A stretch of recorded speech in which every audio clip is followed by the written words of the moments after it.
ਸਵਾਗਤ ਜੀ ਤੁਹਾਡਾ ਸਾਰਿਆਂ ਦਾ ਇੱਕ ਵਾਰ ਫਿਰ ਤੋਂ ਤੁਸੀਂ ਦੇਖ ਰਹੇ ਹੋ ਪ੍ਰਾਈਮ ਏਸ਼ੀਆ ਟੀਵੀ। ਮੈਂ ਗੁਰਪ੍ਰੀਤ ਸਿੰਘ ਸੰਧਾਵਾਲੀਆ ਤੁਹਾਡੇ ਨਾਲ। ਤੇ ਤੁਸੀਂ ਕਹਿਣਾ ਕਿ ਵੀ ਯਾਰ ਬੰਦਾ ਅੱਜ ਕਿਤੇ ਹੋਰ ਬੈਠਾ ਲੱਗਦਾ। ਦੇਖੋ ਗੱਲ ਇਹ ਆ ਕਿ ਵਾਹਵਾ ਸਾਲਾਂ ਬਾਅਦ ਅੱਜ ਮੈਂ ਜਿੱਥੇ ਇੱਕ ਬੈਠਾ ਇੱਥੋਂ ਵਾਹਵਾ ਸਾਲ ਮਤਲਬ ਧੱਕੇ ਖਾਂਦਾ ਰਿਹਾ ਸੀਗਾ ਅਤੇ ਅਖੀਰ ਅੱਜ ਪਤਾ ਨਹੀਂ ਮੈਂ ਵੀ ਕਦੀ ਸੋਚਿਆ ਨਹੀਂ ਵੀ ਇੰਨੀਆਂ ਕੁ ਤਕਨੀਕਾਂ ਤਕਨੀਕਾਂ ਲਾ ਕੇ ਤਾਰਾਂ ਦਵਾਈਆਂ ਪਾ ਕੇ ਅਤੇ ਕਦੀ ਇਸ ਪ੍ਰਾਈਮ ਫੋਕਸ ਦੇ ਵਿੱਚ ਆਪ ਜੀ ਦੇ ਨਾਲ ਇਸ ਤਰ੍ਹਾਂ ਸਾਂਝ ਪਊਗੀ। ਉਧਰੋਂ ਪਰਮਜੀਤ ਸਿੰਘ ਬਾਠੜ ਨੂੰ ਆਪਾਂ ਨਾਲ ਜੁੜ ਰਿਹਾ। ਕੀ ਹਾਲ ਨੇ ਵਾਟ ਸਾਹਿਬ? ਚੜ੍ਹਦੀ ਕਲਾ ਸੰਧਾਲੀਆ ਸਾਹਿਬ, ਸਤਿ ਸ਼੍ਰੀ ਅਕਾਲ ਜੀ। ਕਿਵੇਂ ਹਾਲ ਚਾਲ ਨੇ? ਸੁਣਾਓ ਕਿਵੇਂ ਗਰਮੀ ਦਾ? ਬਾਜੀ ਗਰਮੀ ਪੂਰੀ ਹੈ, ਮੱਠਾ ਚਿਹਰੇ 'ਤੇ ਲਿਸ਼ਕੇ ਪਸੀਨਾ, ਇਹੋ ਜਿਹੀ ਗੱਲਬਾਤ ਤਾਂ ਬਣੀ ਹੈ। ਉਹ ਤੁਸੀਂ ਸੁਣਾਓ ਕਿੱਦਾਂ? ਐਨ ਵਧੀਆ। ਮੈਨੂੰ ਲੱਗਦਾ ਕਿ 2, 2.5, 3 ਸਾਲ ਬਾਅਦ ਹੁਣ ਰੁਮਾਲ ਦੀ ਲੋੜ ਪਈ ਹੈ, ਕਿਉਂਕਿ ਬੰਦਾ ਠੰਡੇ ਮੁਲਕ ਦੇ ਵਿੱਚ ਜਾ ਕੇ ਚੇਤਾ ਹੀ ਭੁੱਲ ਜਾਂਦਾ ਕਿ ਭਾਈ ਗਰਮੀਆਂ ਨੂੰ ਜੇਬ ਦੇ ਵਿੱਚ ਰੁਮਾਲ ਵੀ ਰੱਖੀਦਾ। ਤੁਹਾਨੂੰ ਤਾਂ ਵੈਸੇ ਵੀ ਵੱਡੇ ਬੰਦੇ ਹੋ, ਟਿਸ਼ੂ ਪੇਪਰ ਦੀ ਆਦਤ ਪੈ ਗਈ ਸੀ। ਅੱਜ ਰੁਮਾਲ ਜੇਬ 'ਚ ਰੱਖ ਲਿਓ, ਮੇਰੀ ਸਲਾਹ ਆ। ਨਹੀਂ ਹੁਣ ਮੈਨੂੰ ਜਿੱਥੇ ਕਿ ਜੇ ਮੈਂ ਬੈਠਾ ਹੁਣ ਆਣ ਕੇ ਮੈਨੂੰ ਅਜੇ ਕੁਛ ਨਹੀਂ ਲੱਭਾ। ਇੱਕ ਸਾਫਾ ਜ਼ਰੂਰ ਹੈਗਾ ਇਹ ਕਿ ਉਹ ਹੁਣ ਬੁਰਾ ਲੱਗਣਾ ਜੇ ਮੈਂ ਇੱਥੇ ਮਤਲਬ ਉਹਦੇ ਨਾਲ ਬੰਦਾ ਕਿਉਂ ਬਣ। ਇਸ ਕਰਕੇ ਇਹਨੂੰ ਇਸੇ ਤਰ੍ਹਾਂ ਹੀ ਕਬੂਲ ਕੀਤਾ ਜਾਵੇ, ਪ੍ਰਵਾਨ ਕੀਤਾ ਜਾਵੇ ਸੰਗਤ ਵੱਲੋਂ। ਨਹੀਂ, ਬਹੁਤ ਜ਼ਰੂਰੀ ਹੈ ਸੰਧਾਲੀਆ ਸਾਹਿਬ। ਮੈਂ ਨਾ ਚਲੋ ਆਪਾਂ ਹੁਣ ਪੰਜਾਬ ਦੇ ਵਿੱਚ ਹਾਂ, ਪੰਜਾਬ ਦੇ ਪਿੰਡਾਂ 'ਚ ਹਾਂ, ਪੰਜਾਬ ਦੇ ਸ਼ਹਿਰਾਂ 'ਚ ਹਾਂ, ਪੰਜਾਬ ਦੀ ਮਿੱਟੀ ਦੇ ਨਾਲ ਰੂਬਰੂ ਦੁਬਾਰਾ ਇੱਕ ਵਾਰੀ ਫਿਰ ਹੋ ਰਹੇ ਹਾਂ। ਮੈਂ ਚਾਹੁੰਦਾ ਸੀ ਕਿ ਅੱਜ ਜਦੋਂ ਆਪਾਂ ਗੱਲ ਕਰ ਰਹੇ ਹਾਂ ਅਤੇ ਉਸ ਇਲਾਕੇ ਦੀ ਗੱਲ ਕਰੀਏ, ਜਿਸ ਇਲਾਕੇ ਦੇ ਵੱਲ ਮੈਂ ਵਿਚਰ ਰਿਹਾ ਇਸ ਵੇਲੇ। ਲਾ ਲਓ ਜੰਗੀਆਣਾ ਪਿੰਡ ਹੈ ਭਾਈ ਰੂਪੇ ਦੇ ਕੋਲ। ਮੈਂ ਇਸ ਕਰਕੇ ਗੱਲ ਸ਼ੁਰੂ ਕੀਤੀ ਹੈ ਕਿਉਂਕਿ ਗੋਬਿੰਦਰ ਸਿੰਘ ਜੰਗੀਆਣਾ ਆਪਣੇ ਪ੍ਰਾਈਮ ਏਸ਼ੀਆ ਟੀਵੀ ਦੇ ਪਰਿਵਾਰ ਦੇ ਮੈਂਬਰ ਵੀ ਉਸ ਪਿੰਡ ਦੇ ਨੇ ਜੀ। ਅਤੇ ਉਸ ਜੰਗੀਆਣਾ ਪਿੰਡ ਨੂੰ ਮੈਨੂੰ ਇਹ ਲੱਗਦਾ ਕਿ ਇੱਕ ਮਾਡਲ ਰੂਪ ਦੇ ਵਿੱਚ ਵੀ ਜੇ ਪੰਜਾਬ ਦੇ ਲੋਕ ਅਪਣਾ ਲੈਣ ਤਾਂ ਫਿਰ ਵਧੀਆ ਹੋਊਗਾ। ਮੈਂ ਤੁਹਾਡੀ ਸਲਾਹ ਮੰਗਦਾ ਕਿ ਜੇ ਕੋਈ ਸੁਧਾਰ ਦੀ ਲੋੜ ਹੋਵੇ ਤਾਂ ਗੁਰਪ੍ਰੀਤ ਸੰਧਾਲੀਆ ਸੁਧਾਰ ਦੀ ਸਲਾਹ ਦੇ ਦੇਵੇ, ਸ਼ਾਬਾਸ਼ ਦੇਣੀ ਆ ਸ਼ਾਬਾਸ਼ ਦੇ ਦੇਵੇ, ਜਿਵੇਂ ਵੀ ਠੀਕ ਲੱਗਦਾ। ਤੁਸੀਂ ਦੇਖੋ ਜਦੋਂ ਸਾਰੇ ਪੰਜਾਬ ਦੇ ਵਿੱਚ ਸੰਧਾਲੀਆ ਸਾਹਿਬ ਨਸ਼ਿਆਂ ਦਾ ਰੌਲਾ ਪੈ ਗਿਆ ਸੀ ਕਿ ਭਾਈ ਤਸਕਰ ਬੜੇ ਨੇ, ਨਸ਼ਾ ਵਿਕਦਾ ਬੜਾ ਹੈ, ਸਾਡੇ ਮੁੰਡੇ ਨਸ਼ੇ ਦੇ ਵਿੱਚ ਗਲਤਾਨ ਹੋਈ ਜਾਂਦੇ ਆ, ਫਿਰ ਨਸ਼ਾ ਵਿਰੋਧੀ ਕਮੇਟੀਆਂ ਬਣੀਆਂ। ਐਸੇ ਮਹੀਨੇ 5-6 ਤਰੀਕ ਨੂੰ ਜੰਗੀਆਣਾ ਪਿੰਡ ਦੇ ਨੌਜਵਾਨ ਸਾਰੇ ਇਕੱਠੇ ਹੋਏ, ਬਜ਼ੁਰਗ ਇਕੱਠੇ ਹੋਏ, ਆਪਸ ਦੇ ਵਿੱਚ ਸਿਰ ਜੁੜੇ। ਜਿੱਦਾਂ ਆਪਾਂ ਕਹਿੰਦੇ ਹੁੰਦੇ ਹਾਂ ਕਿ ਠੀਕ ਹੈ ਲੜਾਈਆਂ ਪੜ੍ਹਾਈਆਂ ਇੱਕ ਵੱਖਰੀ ਗੱਲ ਹੈ, ਵੱਟ ਬੰਨੇ ਦੀਆਂ ਲੜਾਈਆਂ ਕੁਛ ਹੋਰ ਗੱਲ ਹੈ। ਘੱਟੋ ਘੱਟ ਇਹਨਾਂ ਮੁੱਦਿਆਂ ਦੇ ਉੱਤੇ ਪੰਜਾਬ ਦੇ ਲੋਕਾਂ ਨੂੰ ਇੱਕ ਹੋਣਾ ਚਾਹੀਦਾ। ਉਸ ਪਿੰਡ ਦੇ ਵਿੱਚ ਵੀ ਵੱਖ-ਵੱਖ ਸਿਆਸੀ ਪਾਰਟੀਆਂ ਦੇ ਲੋਕ ਹੈਗੇ ਆ। ਉਸ ਪਿੰਡ ਦੇ ਵਿੱਚ ਵੀ ਹੋ ਸਕਦਾ ਬੂਥ ਵੱਖੋ ਵੱਖਰੇ ਲੱਗਦੇ ਹੋਣ, ਪਰ ਨਸ਼ਿਆਂ ਦੇ ਮੁੱਦੇ 'ਤੇ, ਨਸ਼ਿਆਂ ਦੇ ਵਿਰੋਧ ਦੇ ਮੁੱਦੇ ਦੇ ਉੱਤੇ ਸਾਰਾ ਪਿੰਡ ਇਕਮੁੱਠ ਹੋ ਗਿਆ, ਵਿਰੋਧ ਭੁਲਾਤੇ ਆਪਣੇ। ਹੁਣ ਸੰਧਾਲੀਆ ਸਾਹਿਬ ਕਮੇਟੀ ਬਣ ਗਈ। ਤੁਸੀਂ ਅੰਦਾਜ਼ਾ ਲਾਓ, ਪਿੰਡ ਦੀਆਂ 4 ਮੁੱਖ ਸੜਕਾਂ ਨੇ ਅਤੇ 24 ਘੰਟੇ ਚਾਰਾਂ ਹੀ ਸੜਕਾਂ ਦੇ ਉੱਤੇ ਪਹਿਰਾ ਲੱਗਦਾ।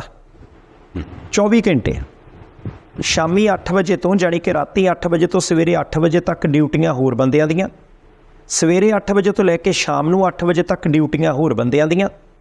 ਇਹਦਾ ਮਤਲਬ ਹੈ ਕਿ ਸਿੱਧੇ ਰੂਪ ਦੇ ਵਿੱਚ ਹੀ ਕੰਮ ਚੱਲ ਜਾਂਦਾ ਕਿ 12-12 ਘੰਟੇ ਡਿਊਟੀ ਦਿੰਦੇ ਨੇ ਚਾਰਾਂ ਹੀ ਸੜਕਾਂ ਦੇ ਉੱਤੇ ਖੜ੍ਹ ਕੇ। ਨਾ ਦਿਨੇ ਵਸਾ ਖਾਂਦੇ ਆ ਅਤੇ ਨਾ ਸ਼ਾਮ ਨੂੰ। ਅਤੇ ਸਭ ਤੋਂ ਅਹਿਮ ਗੱਲ ਪਤਾ ਕੀ ਹੈ? ਸਾਰੇ ਪਿੰਡ ਦੀ ਡਿਊਟੀ ਲੱਗਦੀ ਆ। ਇਹ ਨਹੀਂ ਕਿ ਨਸ਼ਾ ਵਿਰੋਧੀ ਕਮੇਟੀ ਦੇ ਵਿੱਚ 12 ਜਣੇ ਆ, 14 ਜਣੇ ਆ, 25 ਜਣੇ ਆ ਜਾਂ 50 ਜਣੇ ਆ। ਜਿੱਦਾਂ ਕਦੇ ਕਾਲੇ ਕੱਛੇ ਵਾਲਿਆਂ ਦਾ ਰੌਲਾ ਪੈਂਦਾ ਹੁੰਦਾ ਸੀ ਕਿ ਭਾਈ ਵਾਰੀ ਸਿਰ ਪਹਿਰਾ ਲਾਓ, ਪਰਚੀਆਂ ਘਰੋਂ ਘਰੀ ਜਾਂਦੀਆਂ ਸੀ।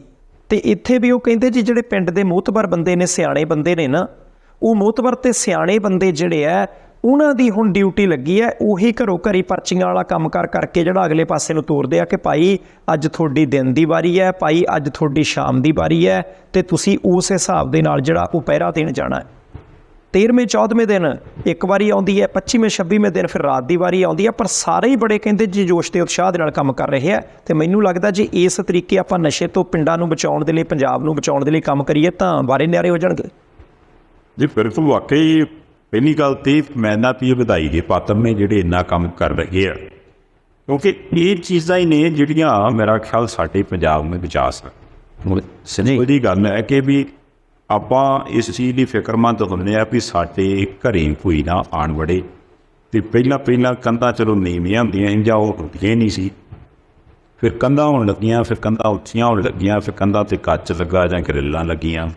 ਕਾਰਨ ਕੀ ਵੀ ਸਾਨੂੰ ਲੱਗਦਾ ਸੀ ਵੀ ਅਸੀਂ ਕੋਈ ਨਾ ਕੋਈ ਸਿਕਿਉਰਿਟੀ ਕਰੀਏ। ਅਤੇ ਹਾਲਾਂਕਿ ਉਹ ਕੰਧਾਂ ਉੱਚੀਆਂ ਜਾਂ ਕੱਚ ਜਾਂ ਗਰਿੱਲਾਂ ਉਹ ਹੈ ਤਾਂ ਇੱਕ ਤਰ੍ਹਾਂ ਦਾ ਪਹਿਰਾ ਹੀ। ਅੱਜ ਕੱਲ੍ਹ ਤਾਂ CCTV ਕੈਮਰੇ ਦੇ ਹੋਰ ਕਈ ਕੁਛ ਆ ਗਿਆ।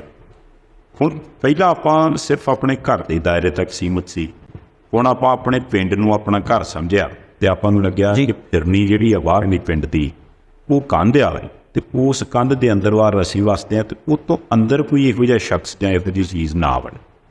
ਹੁਣ ਪਹਿਲੀ ਗੱਲ ਤਾਂ ਇਸ ਕਰਕੇ ਮੈਂ ਵਧਾਈ ਦਿੱਤੀ ਵੀ ਭਾਈਚਾਰਕ ਸਾਂਝ ਜਿਹੜੀ ਹੈ ਉਹਦਾ ਇੱਕ ਅਦਭੁਤ ਨਮੂਨਾ ਜਿਹਦੀ ਅੱਜ ਸਭ ਤੋਂ ਵੱਧ ਲੋੜ, ਕਿਉਂਕਿ ਜੇ ਇਹ ਭਾਈਚਾਰਕ ਸਾਂਝ ਹੈ ਨਾ, ਤੁਸੀਂ ਦੇਖਿਓ ਇਹ ਇਕੱਲੀ ਮੇਰੀ ਪੂਰੀ ਇਹ ਪੈਰਿਆਂ ਤੱਕ ਨਹੀਂ ਰਹਿ ਜਾਣੀ, ਇਹਦੇ ਨਾਲ ਹੋਰ ਕਈ ਸਮੱਸਿਆਵਾਂ ਹੱਲ ਹੋ ਜਾਣੀਆਂ। ਕਈ ਜਿਹੜੀਆਂ ਐਸੀਆਂ ਫੁੱਝਣਾ ਸੀ, ਕਿਉਂਕਿ ਅਜੇ ਆਉਣ ਵਾਲੇ ਸਮੇਂ ਤੱਕ ਸਰਪੰਚੀ ਦੇ ਅਤੇ ਹੋਰ ਕਈ ਤਰ੍ਹਾਂ ਦੇ ਪੁਆੜੇ ਵੀ ਹੁੰਦੇ ਪਿੰਡਾਂ 'ਚ, ਉਹੋ ਜਿਹਾ ਪੁਆੜਾ ਵੀ ਸ਼ਾਇਦ ਉੱਥੇ ਨਾ ਪਵੇ, ਕਿਉਂਕਿ ਰੋਜ਼ ਹੀ ਜਦੋਂ ਇੱਕ ਦੂਜੇ ਨਾਲ ਬਹਿਣਾ ਆ, ਖਲੋਣਾ ਆ, ਗੱਲਾਂ ਕਰਨੀਆਂ ਆ, ਮੱਥੇ ਲੱਗਣਾ ਆ, ਉਹਦੇ ਨਾਲ ਬਹੁਤ ਫਰਕ ਪੈਂਦਾ। ਨਹੀਂ ਤਾਂ ਜਦੋਂ ਆਪਾਂ ਅੰਦਰਾਂ 'ਚ ਵੜਨ ਲੱਗ ਪਏ ਸੀ, ਹੌਲੀ ਹੌਲੀ ਮੋਬਾਈਲਾਂ 'ਤੇ ਹੀ ਆਪਣੀ ਦੁਨੀਆ ਹੋ ਗਈ ਸੀ ਅਤੇ ਐਂ ਲੱਗਣ ਲੱਗ ਪਿਆ ਸੀ ਵੀ ਨਹੀਂ ਯਾਰ ਬਾਹਰ ਪਤਾ ਨਹੀਂ ਕਿੱਦਾਂ ਦੇ ਲੋਕ ਆ, ਬਚਣ ਦੀ ਲੋੜ ਆ। ਹਾਲਾਂਕਿ ਹੁਣ ਜਦੋਂ ਮਿਰਚ ਗਲਤ ਹੁੰਦੀ ਆ ਅਤੇ ਫਿਰ ਤਾਂ ਪਤਾ ਲੱਗਣਾ ਵੀ ਅੱਛਾ ਲੈ। ਕਿਸੇ ਵੇਲੇ ਮੈਂ ਤੁਹਾਨੂੰ ਇੱਕ ਹੈਰਾਨੀ ਵਾਲੀ ਗੱਲ ਦੱਸਾਂ, ਹੋ ਸਕਦਾ ਬਹੁਤੇ ਬੰਦੇ ਕਈ ਵਾਰ ਜੇ ਮੈਂ ਗੱਲ ਕਰੂੰਗਾ ਅਤੇ ਕਈਆਂ ਦੇ ਧਿਆਨ 'ਚ ਆਵੇ, ਪਿੰਡਾਂ 'ਚ ਜਿਹੜਾ ਇੱਕ ਭਾਈਚਾਰਾ ਹੁੰਦਾ ਨਾ, ਮੋਸਟਲੀ ਆਪਾਂ ਨੂੰ ਭਾਈਚਾਰਾ ਇੱਦਾਂ ਲੱਗਦਾ ਹੁੰਦਾ ਵੀ ਅਸੀਂ ਆ ਅਤੇ ਫਲਾਨਾ ਸਾਡੇ ਤਾਏ ਕਾ ਟੱਬਰ ਆ। ਬਹੁਤ ਹੀ ਦੂਰ ਤੱਕ ਵੀ ਚਲੇ ਜੇ ਅਤੇ ਇੱਥੋਂ ਤੱਕ ਇੰਨਾ ਪਤਾ ਹੁੰਦਾ ਵੀ ਉਹ ਨਾ ਸਾਡੇ ਦਾਦੇ ਹੋਣੀ ਭਰਾ ਹੁੰਦੇ ਸੀ ਅਤੇ ਉਹ ਦੂਜੇ ਦਾਦੇ ਦਾ ਜਿਹੜਾ ਭਰਾ ਸੀ ਉਹਦੀ ਗਾਂ ਔਲਾਦ ਹੈ ਅਤੇ ਉਹ ਉੱਧਰੋਂ ਸਾਡੇ ਚਾਚੇ ਤਾਏ ਲੱਗਦੇ ਆ।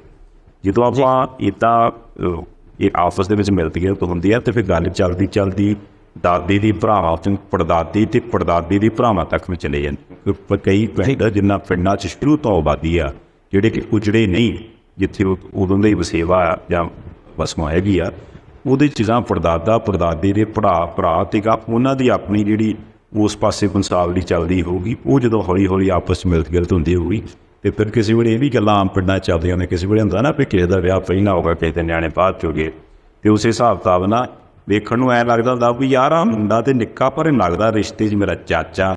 ਹੁਣ ਜਦੋਂ ਇਹੋ ਜਿਹੀਆਂ ਟੀਚਰਾਂ ਮਖੌਲ ਉੱਥੇ ਚੱਲਦੀਆਂ ਹੋਣਗੀਆਂ ਅਤੇ ਉਹਦੇ ਨਾਲ ਹੋ ਸਕਦਾ ਕਿ ਜਿਹੜੀਆਂ ਪਹਿਲੀਆਂ ਕੜੱਤਣਾ ਐਵੇਂ ਨਜਾਇਜ਼ ਬਣਦੀਆਂ ਸੀ ਉਹ ਵੀ ਦੂਰ ਹੋ ਜਾਣ।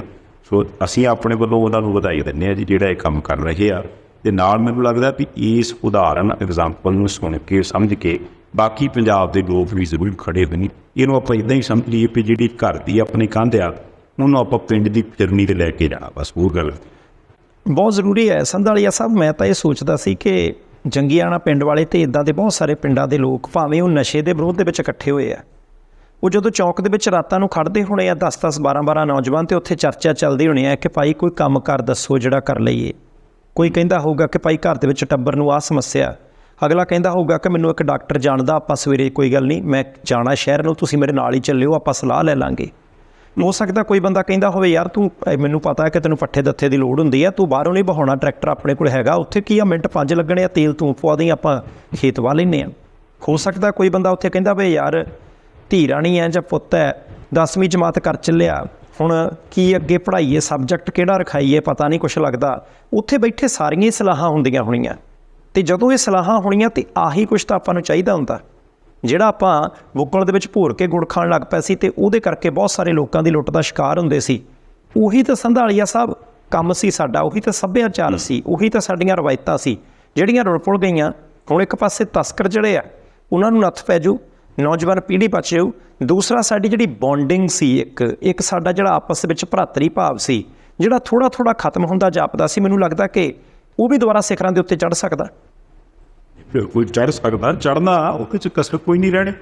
ਸੋ ਆਪਾਂ ਚਲੋ ਆਸ ਉਮੀਦ ਕਰਦੇ ਹਾਂ। ਦੂਜੀ ਮੈਂ ਬੇਨਤੀ ਇੱਥੇ ਇੱਕ ਹੋਰ ਕਰਾਂ, ਕਿਸੇ ਵੇਲੇ ਇਹੋ ਜਿਹਾ ਜਦੋਂ ਕੰਮ ਹੁੰਦਾ ਨਾ ਅਤੇ ਉਹ ਤੋਂ ਦੋ ਤਰ੍ਹਾਂ ਦੀ ਕੁੜੱਤਣ ਹੋਣ ਦਾ ਖਤਰਾ ਹੁੰਦਾ। ਪਹਿਲੀ ਤਾਂ ਇਹ ਵੀ ਜਦੋਂ ਇੱਥੇ ਕਿਤੇ ਮੰਨ ਲਓ 5-4 ਮੁੰਡੇ ਇੱਧਰ ਉੱਧਰ ਖਲੋਤੇ ਆ, ਕਿਸੇ ਵੇਲੇ ਆਮ ਪਿੰਡਾਂ 'ਚ ਇੱਕ ਰਿਵਾਜ਼ ਆ ਵੀ ਮਾੜੇ ਮੋਹ ਟੀਚਰ ਮਖੌਲ, ਉਹ ਕਹਿ ਲਓ ਪੰਜਾਬੀਆਂ ਦਾ ਸੁਭਾਅ ਆ, ਹਾਸਾ ਆ ਇੱਕ ਦੂਜੇ ਕਹਿ। ਕਈ ਵਾਰ ਲੋਕ ਜਾਂ ਕਈ ਹੁੰਦੇ ਵਿੱਚ ਬੰਦੇ ਉਹ ਉਸ ਟੀਚਰ ਮਖੌਲ ਦਾ ਗੁੱਸਾ ਕਰ ਜਾਂਦੇ ਆ ਅਤੇ ਉਹ ਗੁੱਸਾ, ਉਹ ਟੀਚਰ ਮਖੌਲ ਕਈ ਵਾਰ ਲੜਾਈ ਦਾ ਕਾਰਨ ਬਣ ਜਾਂਦਾ। ਇੱਕ ਕਈ ਵਾਰ ਉਹਨਾਂ ਲੜਾਈਆਂ ਦੇ ਨਤੀਜੇ ਬੜੇ ਮਾੜੇ ਨਿਕਲਦੇ ਆ। ਇੱਕ ਤਾਂ ਸਾਡੀ ਇਹ ਬੇਨਤੀ ਹੈ ਵੀ ਜਿਹੜਾ ਬੰਦਾ ਕੋਈ ਟੀਚਰ ਨਹੀਂ ਕਰਾਉਂਦਾ ਜਾਂ ਅਗਲਾ ਗੁੱਸਾ ਕਰਦਾ ਉਹਨੂੰ ਨਾ ਕਰੇ, ਪਰਹੇਜ਼ ਕਰੇ। ਦੂਜੀ ਗੱਲ ਇਹ ਵੀ ਜੇ ਮੰਨ ਲਓ ਟੀਚਰ ਮਖੌਲ ਚੱਲਦਾ ਹੀ ਆ ਅਤੇ ਥੋੜ੍ਹੀ ਜਿਹੀ ਸਹਿਣ ਸ਼ਕਤੀ ਵੀ ਰੱਖਣੀ ਚਾਹੀਦੀ ਹੈ, ਕਿਉਂਕਿ ਜੇ ਉੱਥੇ 12 ਘੰਟੇ ਟਾਈਮ ਟਪਾਉਣਾ ਅਤੇ 12 ਘੰਟੇ ਹੁਣ ਇੱਕ ਦੂਜੇ ਦਾ ਮੂੰਹ ਵੇਖ ਕੇ ਤੇ ਲੰਘਣਾ ਨਹੀਂ, ਅਤੇ ਮਾੜਾ ਮੋਟਾ ਹਾਸਾ ਠੱਠਾ ਕੋਈ ਗੱਲਬਾਤ ਦੂਜਾ ਸਾਰਾ ਕੁਛ ਹੋਊਗਾ। ਦੂਜੀ ਬੇਨਤੀ ਇਹ ਵੀ ਹੁਣ ਜੇ ਵਾਰ-ਵਾਰ ਇਸ ਤਰ੍ਹਾਂ ਦੀਆਂ ਬ੍ਰੇਕਾਂ ਨਫਲ ਗਈਆਂ ਅਤੇ ਜਿਹਨਾਂ ਦਾ ਕੰਮਕਾਰ ਕਾਰੋਬਾਰ ਚੱਲਦਾ ਸੀ, ਤੰਗੀ ਉਹਨਾਂ ਨੂੰ ਹੋਣੀ ਹੈ। ਉਹ ਵੀ ਕੋਈ ਨਾ ਕੋਈ ਇਹੋ ਜਿਹੀ ਚੀਜ਼ ਲੱਭਣਗੇ ਵੀ ਯਾਰ ਕਿਸੇ ਤਰ੍ਹਾਂ ਇਹ ਬੌਂਡਿੰਗ ਤੋੜੀਏ, ਕਿਸੇ ਤਰ੍ਹਾਂ ਇਹ ਜਿਹੜਾ ਪਹਿਰਾ ਲੱਗਣੋਂ ਹਟੇ।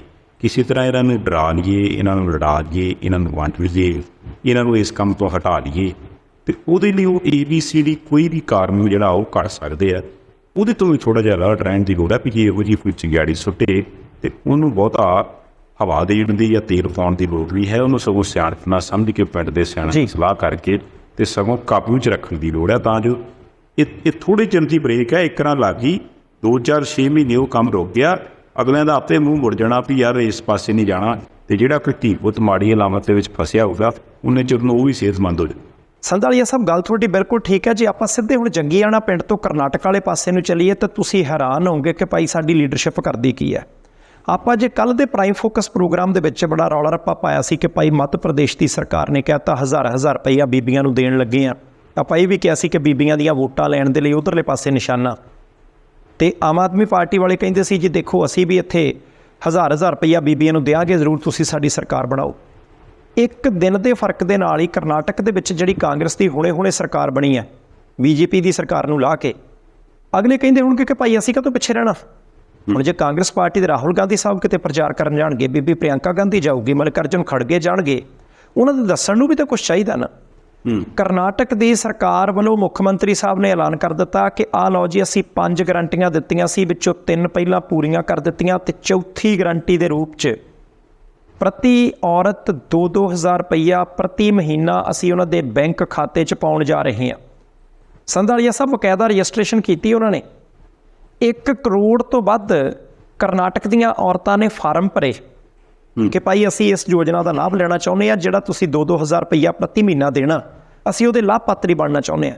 ਹੁਣ 4 ਦਿਨਾਂ ਦੇ ਅੰਦਰ ਕਰਨਾਟਕ ਦੀਆਂ 1 ਕਰੋੜ 3 ਲੱਖ ਤੋਂ ਵੀ ਵੱਧ ਔਰਤਾਂ ਦੇ ਖਾਤੇ ਦੇ ਵਿੱਚ 2-2000 ਰੁਪਈਆ ਪ੍ਰਤੀ ਮਹੀਨਾ ਜਿਹੜਾ ਉਹ ਪੈਸੇ ਜਾਣਗੇ। ਉਹਦੀ ਪ੍ਰੋਡਕਸ਼ਨ ਕੋਈ ਨਹੀਂ ਹੈ। ਮੈਂ ਫਿਰ ਗੱਲ ਕਰਦੇ ਹਾਂ ਕਿ ਪਿਛਲੇ 4-5 ਦਿਨਾਂ ਤੋਂ ਜਾਂ ਪਿਛਲੇ 4-5 ਹਫ਼ਤਿਆਂ ਤੋਂ ਜਾਂ ਪਿਛਲੇ 4-5 ਮਹੀਨਿਆਂ ਤੋਂ ਮੈਂ ਤੇ ਗੁਰਪ੍ਰੀਤ ਸੰਧਾਲੀਆ ਦੋਏ ਜਣੇ ਅਸੀਂ ਲਗਾਤਾਰ ਰੌਲਾ ਪਾਉਂਦੇ ਹਾਂ ਕਿ ਪੰਜਾਬ ਦੇ ਵਿੱਚ ਆਮ ਆਦਮੀ ਪਾਰਟੀ ਦੀ ਸਰਕਾਰ ਹੈ, ਵਾਅਦਾ ਇਹਨਾਂ ਨੇ ਕੀਤਾ ਕਿ ਹਜ਼ਾਰ ਰੁਪਈਆ ਬੀਬੀਆਂ ਨੂੰ ਦੇਣਾ, ਪਰ ਉਹ ਦੇਣਾ ਨਹੀਂ ਚਾਹੀਦਾ। ਉਹ ਪੈਸੇ ਕਿਸੇ ਡਿਵੈਲਪਮੈਂਟ ਦੇ ਕੰਮ 'ਤੇ ਲਾਉਣੇ ਚਾਹੀਦੇ ਆ। ਉਹਦੇ ਨਾਲ ਹੋਰ ਬਹੁਤ ਸਾਰੇ ਕੰਮ ਨੇ ਜਿਹੜੇ ਕਰਨ ਵਾਲੇ ਆ, ਅਤੇ ਉਧਰਲੇ ਪਾਸੇ ਇਹ ਤਾਂ ਜੇ ਫੈਸਲਾ ਇਹਨਾਂ ਨੇ ਕਰ ਦੇਣਾ ਇਹਨਾਂ ਨੇ ਵੀ ਦੇਰ ਸਵੇਰ। ਉਧਰ ਮੱਧ ਪ੍ਰਦੇਸ਼ ਵਾਲੇ ਨੇ ਹਜ਼ਾਰ ਰੁਪਈਆ ਪਾਇਆ, ਕਰਨਾਟਕ ਵਾਲੇ ਕਹਿੰਦੇ ਜੇ ਅਸੀਂ 2-2000 ਰੁਪਈਆ ਪਾ ਦੇਣਾ। ਸੰਧਾਲੀਆ ਸਾਹਿਬ, ਜੇ ਹਾਲਾਤ ਆਹੀ ਰਹਿ ਮੁਫਤ ਦੀਆਂ ਸੀਰਨੀਆਂ ਵੰਡਣ ਦੇ, ਆਪਣਿਆਂ ਨੂੰ ਮੁੜ ਸੀਰਨੀਆਂ ਵੰਡਣ ਦੇ, ਤਾਂ ਜੇ ਸੂਬੇ ਕਰਜ਼ੇ ਦੇ ਭਾਰ ਹੇਠ ਜਾਣਗੇ, ਟੈਕਸ ਇਕੱਠਾ ਨਹੀਂ ਹੋਊਗਾ, ਆਮਦਨ ਦੇ ਸਾਧਨ ਪੈਦਾ ਨਹੀਂ ਹੋਣਗੇ, ਸੂਬੇ ਘਾਟੇ ਜਾਂਦੇ ਆ ਤਾਂ ਦੇਸ਼ ਘਾਟੇ ਜਾਂਦਾ।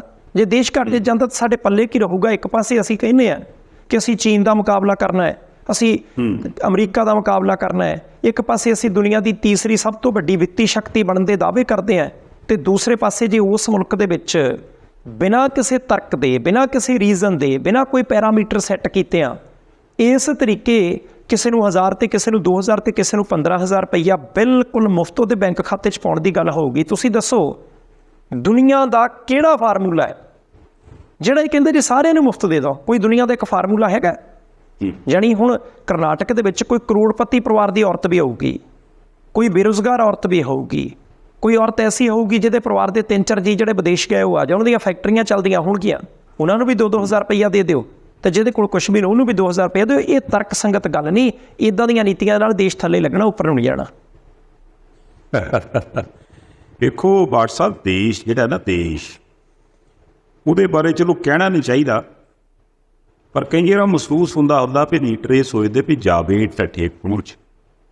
ਉਹ ਕਹਿੰਦੇ ਕੋਈ ਮਰੇ ਕੋਈ ਜੀਵੇ ਅਤੇ ਸੁਥਰਾ ਘੋਲ ਪਤਾਸੇ ਪੀਵੇ, ਕੁੱਲ ਮਿਲਾ ਕੇ ਕਹਾਣੀਆਂ ਆ। ਹੁਣ ਦੇਖੋ ਆਹ ਜਿਹੜੀ ਚੀਜ਼ ਹੁਣ ਕੱਲ੍ਹ ਦੀ ਚੱਲੀ ਨਾ, ਮਤਲਬ 1000 ਰੁਪਈਏ ਤੋਂ ਹੁਣ ਕਰਨਾਟਕ ਵਾਲਿਆਂ ਦੇ 2000 ਤੇ ਜਾ ਵੜੀ, ਇਹਦੇ ਨਾਲ 2-3 ਗੱਲਾਂ ਜ਼ਰੂਰ ਹੋਣੀਆਂ। ਪਹਿਲੀ ਗੱਲ ਤੇ ਆਪਾਂ ਕੱਲ੍ਹ ਵੀ ਗੱਲ ਕੀਤੀ ਸੀ ਕਿ ਪੰਜਾਬ ਵਾਲੇ ਪਾਸੇ ਪ੍ਰੈਸ਼ਰ ਵਧਣਾ। ਪਹਿਲਾਂ BJP ਦੀ ਸਰਕਾਰ ਵਾਲਿਆਂ ਦਿੱਤਾ ਸੀ, ਉਹਨਾਂ ਨੇ ਪ੍ਰੈਸ਼ਰ ਪਾਉਣਾ ਸੀ। ਹੁਣ ਕਾਂਗਰਸ ਸਰਕਾਰ ਨੇ ਦੇਣਾ, ਅਤੇ ਫਿਰ ਕਾਂਗਰਸ ਸਰਕਾਰ ਵਾਲੇ, ਕਾਂਗਰਸ ਪਾਰਟੀ ਵਾਲੇ ਇੱਥੇ ਆ ਕੇ ਰੌਲਾ ਪਾਉਣਗੇ ਵੀ ਆਹ ਦੇਖੋ ਜੀ ਅਸੀਂ ਕਿ ਆਪਣੀ ਸਾਡੀਆਂ ਸਰਕਾਰਾਂ ਸੀ, ਇਹਨਾਂ ਨੂੰ 2 ਸਾਲ ਤੋਂ ਵੱਧ ਹੋ ਗਿਆ ਗੱਲਾਂ ਕਰਦੇ ਨੇ, ਇਹਨਾਂ ਦੇ ਦਿੱਤਾ ਧੇਲਾ ਨਹੀਂ, ਅਤੇ ਸਾਡੀ ਸਰਕਾਰ ਬਣੀ ਨੂੰ ਤੁਸੀਂ ਦਿਨ ਵੇਖੋ ਕਿੰਨੇ ਹੋਏ, ਅਤੇ ਅਸੀਂ ਆਪਣਾ ਜਿਹੜਾ ਵਾਅਦਾ ਗਰੰਟੀਆਂ ਉਹ ਪੂਰੀਆਂ ਵੀ ਕਰਨ ਲੱਗ ਪਏ। ਦੇਖੋ ਮੈਂ ਨਹੀਂ ਆਂਦਾ ਵੀ ਇਹ ਜਿਹੜੀ ਚੀਜ਼ ਹੈ ਉਹ ਵਿਰੋਧੀਆਂ ਨੂੰ ਕਹਿਣੀ ਨਹੀਂ ਚਾਹੀਦੀ, ਉਹਨਾਂ ਦਾ ਹੱਕ ਬਣਦਾ, ਅਤੇ ਕਹਿੰਦੇ ਵੀ ਉਹਨੂੰ ਕਹਿਣੀ ਵੀ ਉਹਨਾਂ ਨੇ ਤਾਂ ਕਰਕੇ ਪਹਿਲਾਂ ਇਹਨਾਂ ਨੇ ਗੱਲ ਛੇੜੀ ਸੀ, ਇਹਨਾਂ ਨੇ ਸ਼ੁਰੂ ਕੀਤੀ ਸੀ ਕਿ ਅਸੀਂ 1000 ਰੁਪਈਆ ਦਿਆਂਗੇ। ਹੁਣ ਜੇ ਇਹਨਾਂ ਨੇ ਗੱਲ ਸ਼ੁਰੂ ਕੀਤੀ ਸੀ ਅਤੇ ਫਿਰ ਇਹਨੂੰ ਦੇਣਾ ਵੀ ਚਾਹੀਦਾ।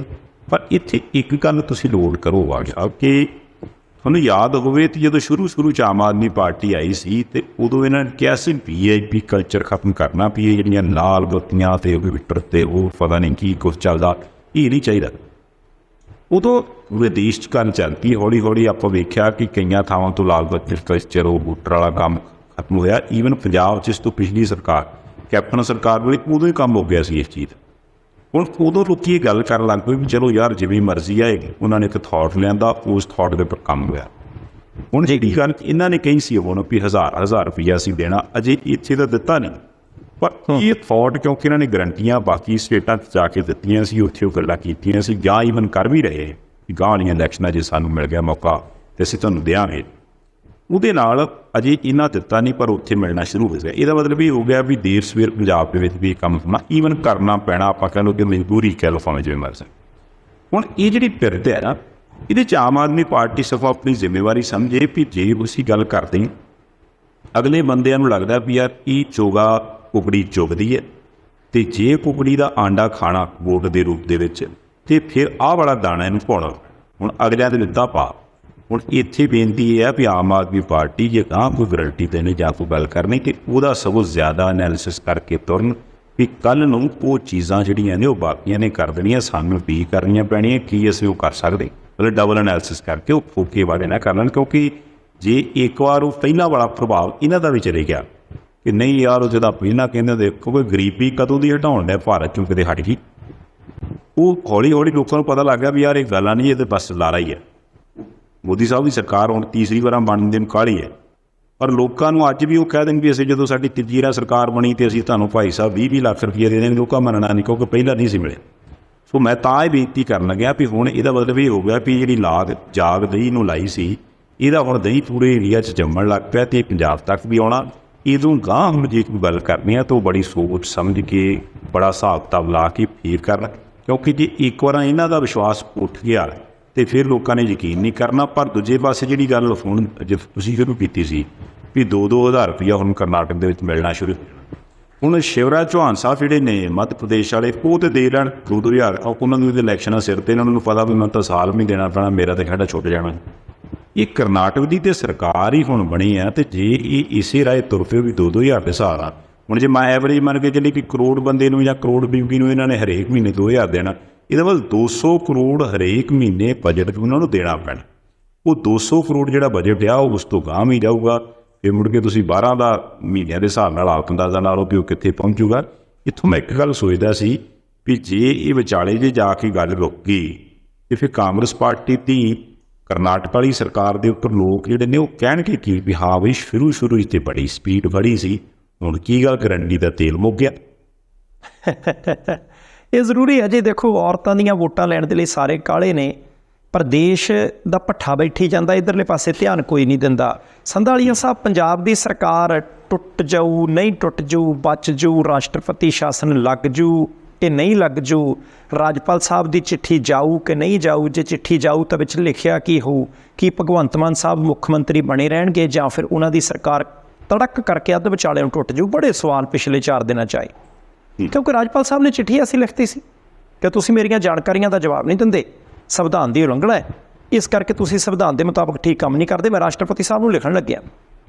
ਮੁੜ ਕੇ ਮੁੱਖ ਮੰਤਰੀ ਸਾਹਿਬ ਨੇ ਪ੍ਰੈਸ ਕਾਨਫਰੰਸ ਕਰਤੀ, ਉਹ ਕਹਿੰਦੇ ਜੀ ਜੇ ਤਾਕਤ ਦਾ ਇੰਨਾ ਚਾਅ ਤਾਂ ਰਾਜਸਥਾਨ ਚਲੇ ਜਾਓ, ਤੁਹਾਨੂੰ ਹੁਕਮ ਦੇਣ ਦਾ ਚਾਅ, ਤੁਹਾਡੀਆਂ ਚਿੱਠੀਆਂ ਲਿਖੀਆਂ ਕਿਸੇ ਹੋਰ ਨੇ ਹੁੰਦੀਆਂ, ਤੁਸੀਂ ਕੇਵਲ ਦਸਤਖਤ ਕਰਦੇ ਹੋ।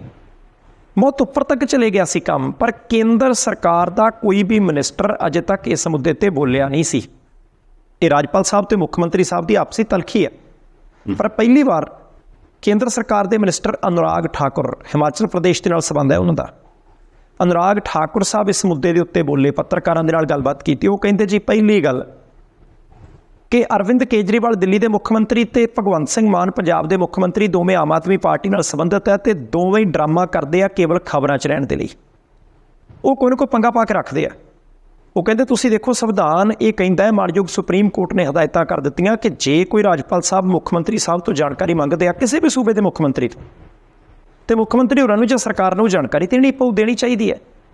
ਉਹ ਕਹਿੰਦੇ ਜੀ ਪੰਜਾਬ ਦੇ ਮੁੱਖ ਮੰਤਰੀ ਉਹ ਜਾਣਕਾਰੀ ਲਿਖਤੀ ਰੂਪ ਦੇ ਵਿੱਚ ਦੇਣ ਦੀ ਜਗ੍ਹਾ 'ਤੇ ਉੱਤੇ ਪ੍ਰੈਸ ਕਾਨਫਰੰਸ ਕਰਦੇ ਆ, ਰਾਜਪਾਲ ਸਾਹਿਬ ਦੇ ਬਾਰੇ ਮਾੜੀ ਸ਼ਬਦਾਵਲੀ ਬੋਲਦੇ ਆ, ਤੇ ਮੈਂ ਤਾਂ ਕਹਿੰਦੇ ਜੀ ਸਲਾਹ ਦਿੰਦਾ ਮੁੱਖ ਮੰਤਰੀ ਸਾਹਿਬ ਨੂੰ ਕਿ ਮੁੱਖ ਮੰਤਰੀ ਸਾਹਿਬ ਤੁਸੀਂ ਰਾਜਪਾਲ ਸਾਹਿਬ ਨੂੰ ਜਾਣਕਾਰੀ ਦੇ ਦਿਆ ਕਰੋ, ਸੂਬਾ ਚੰਗੇ ਤਰੀਕੇ ਚਲਾਓ।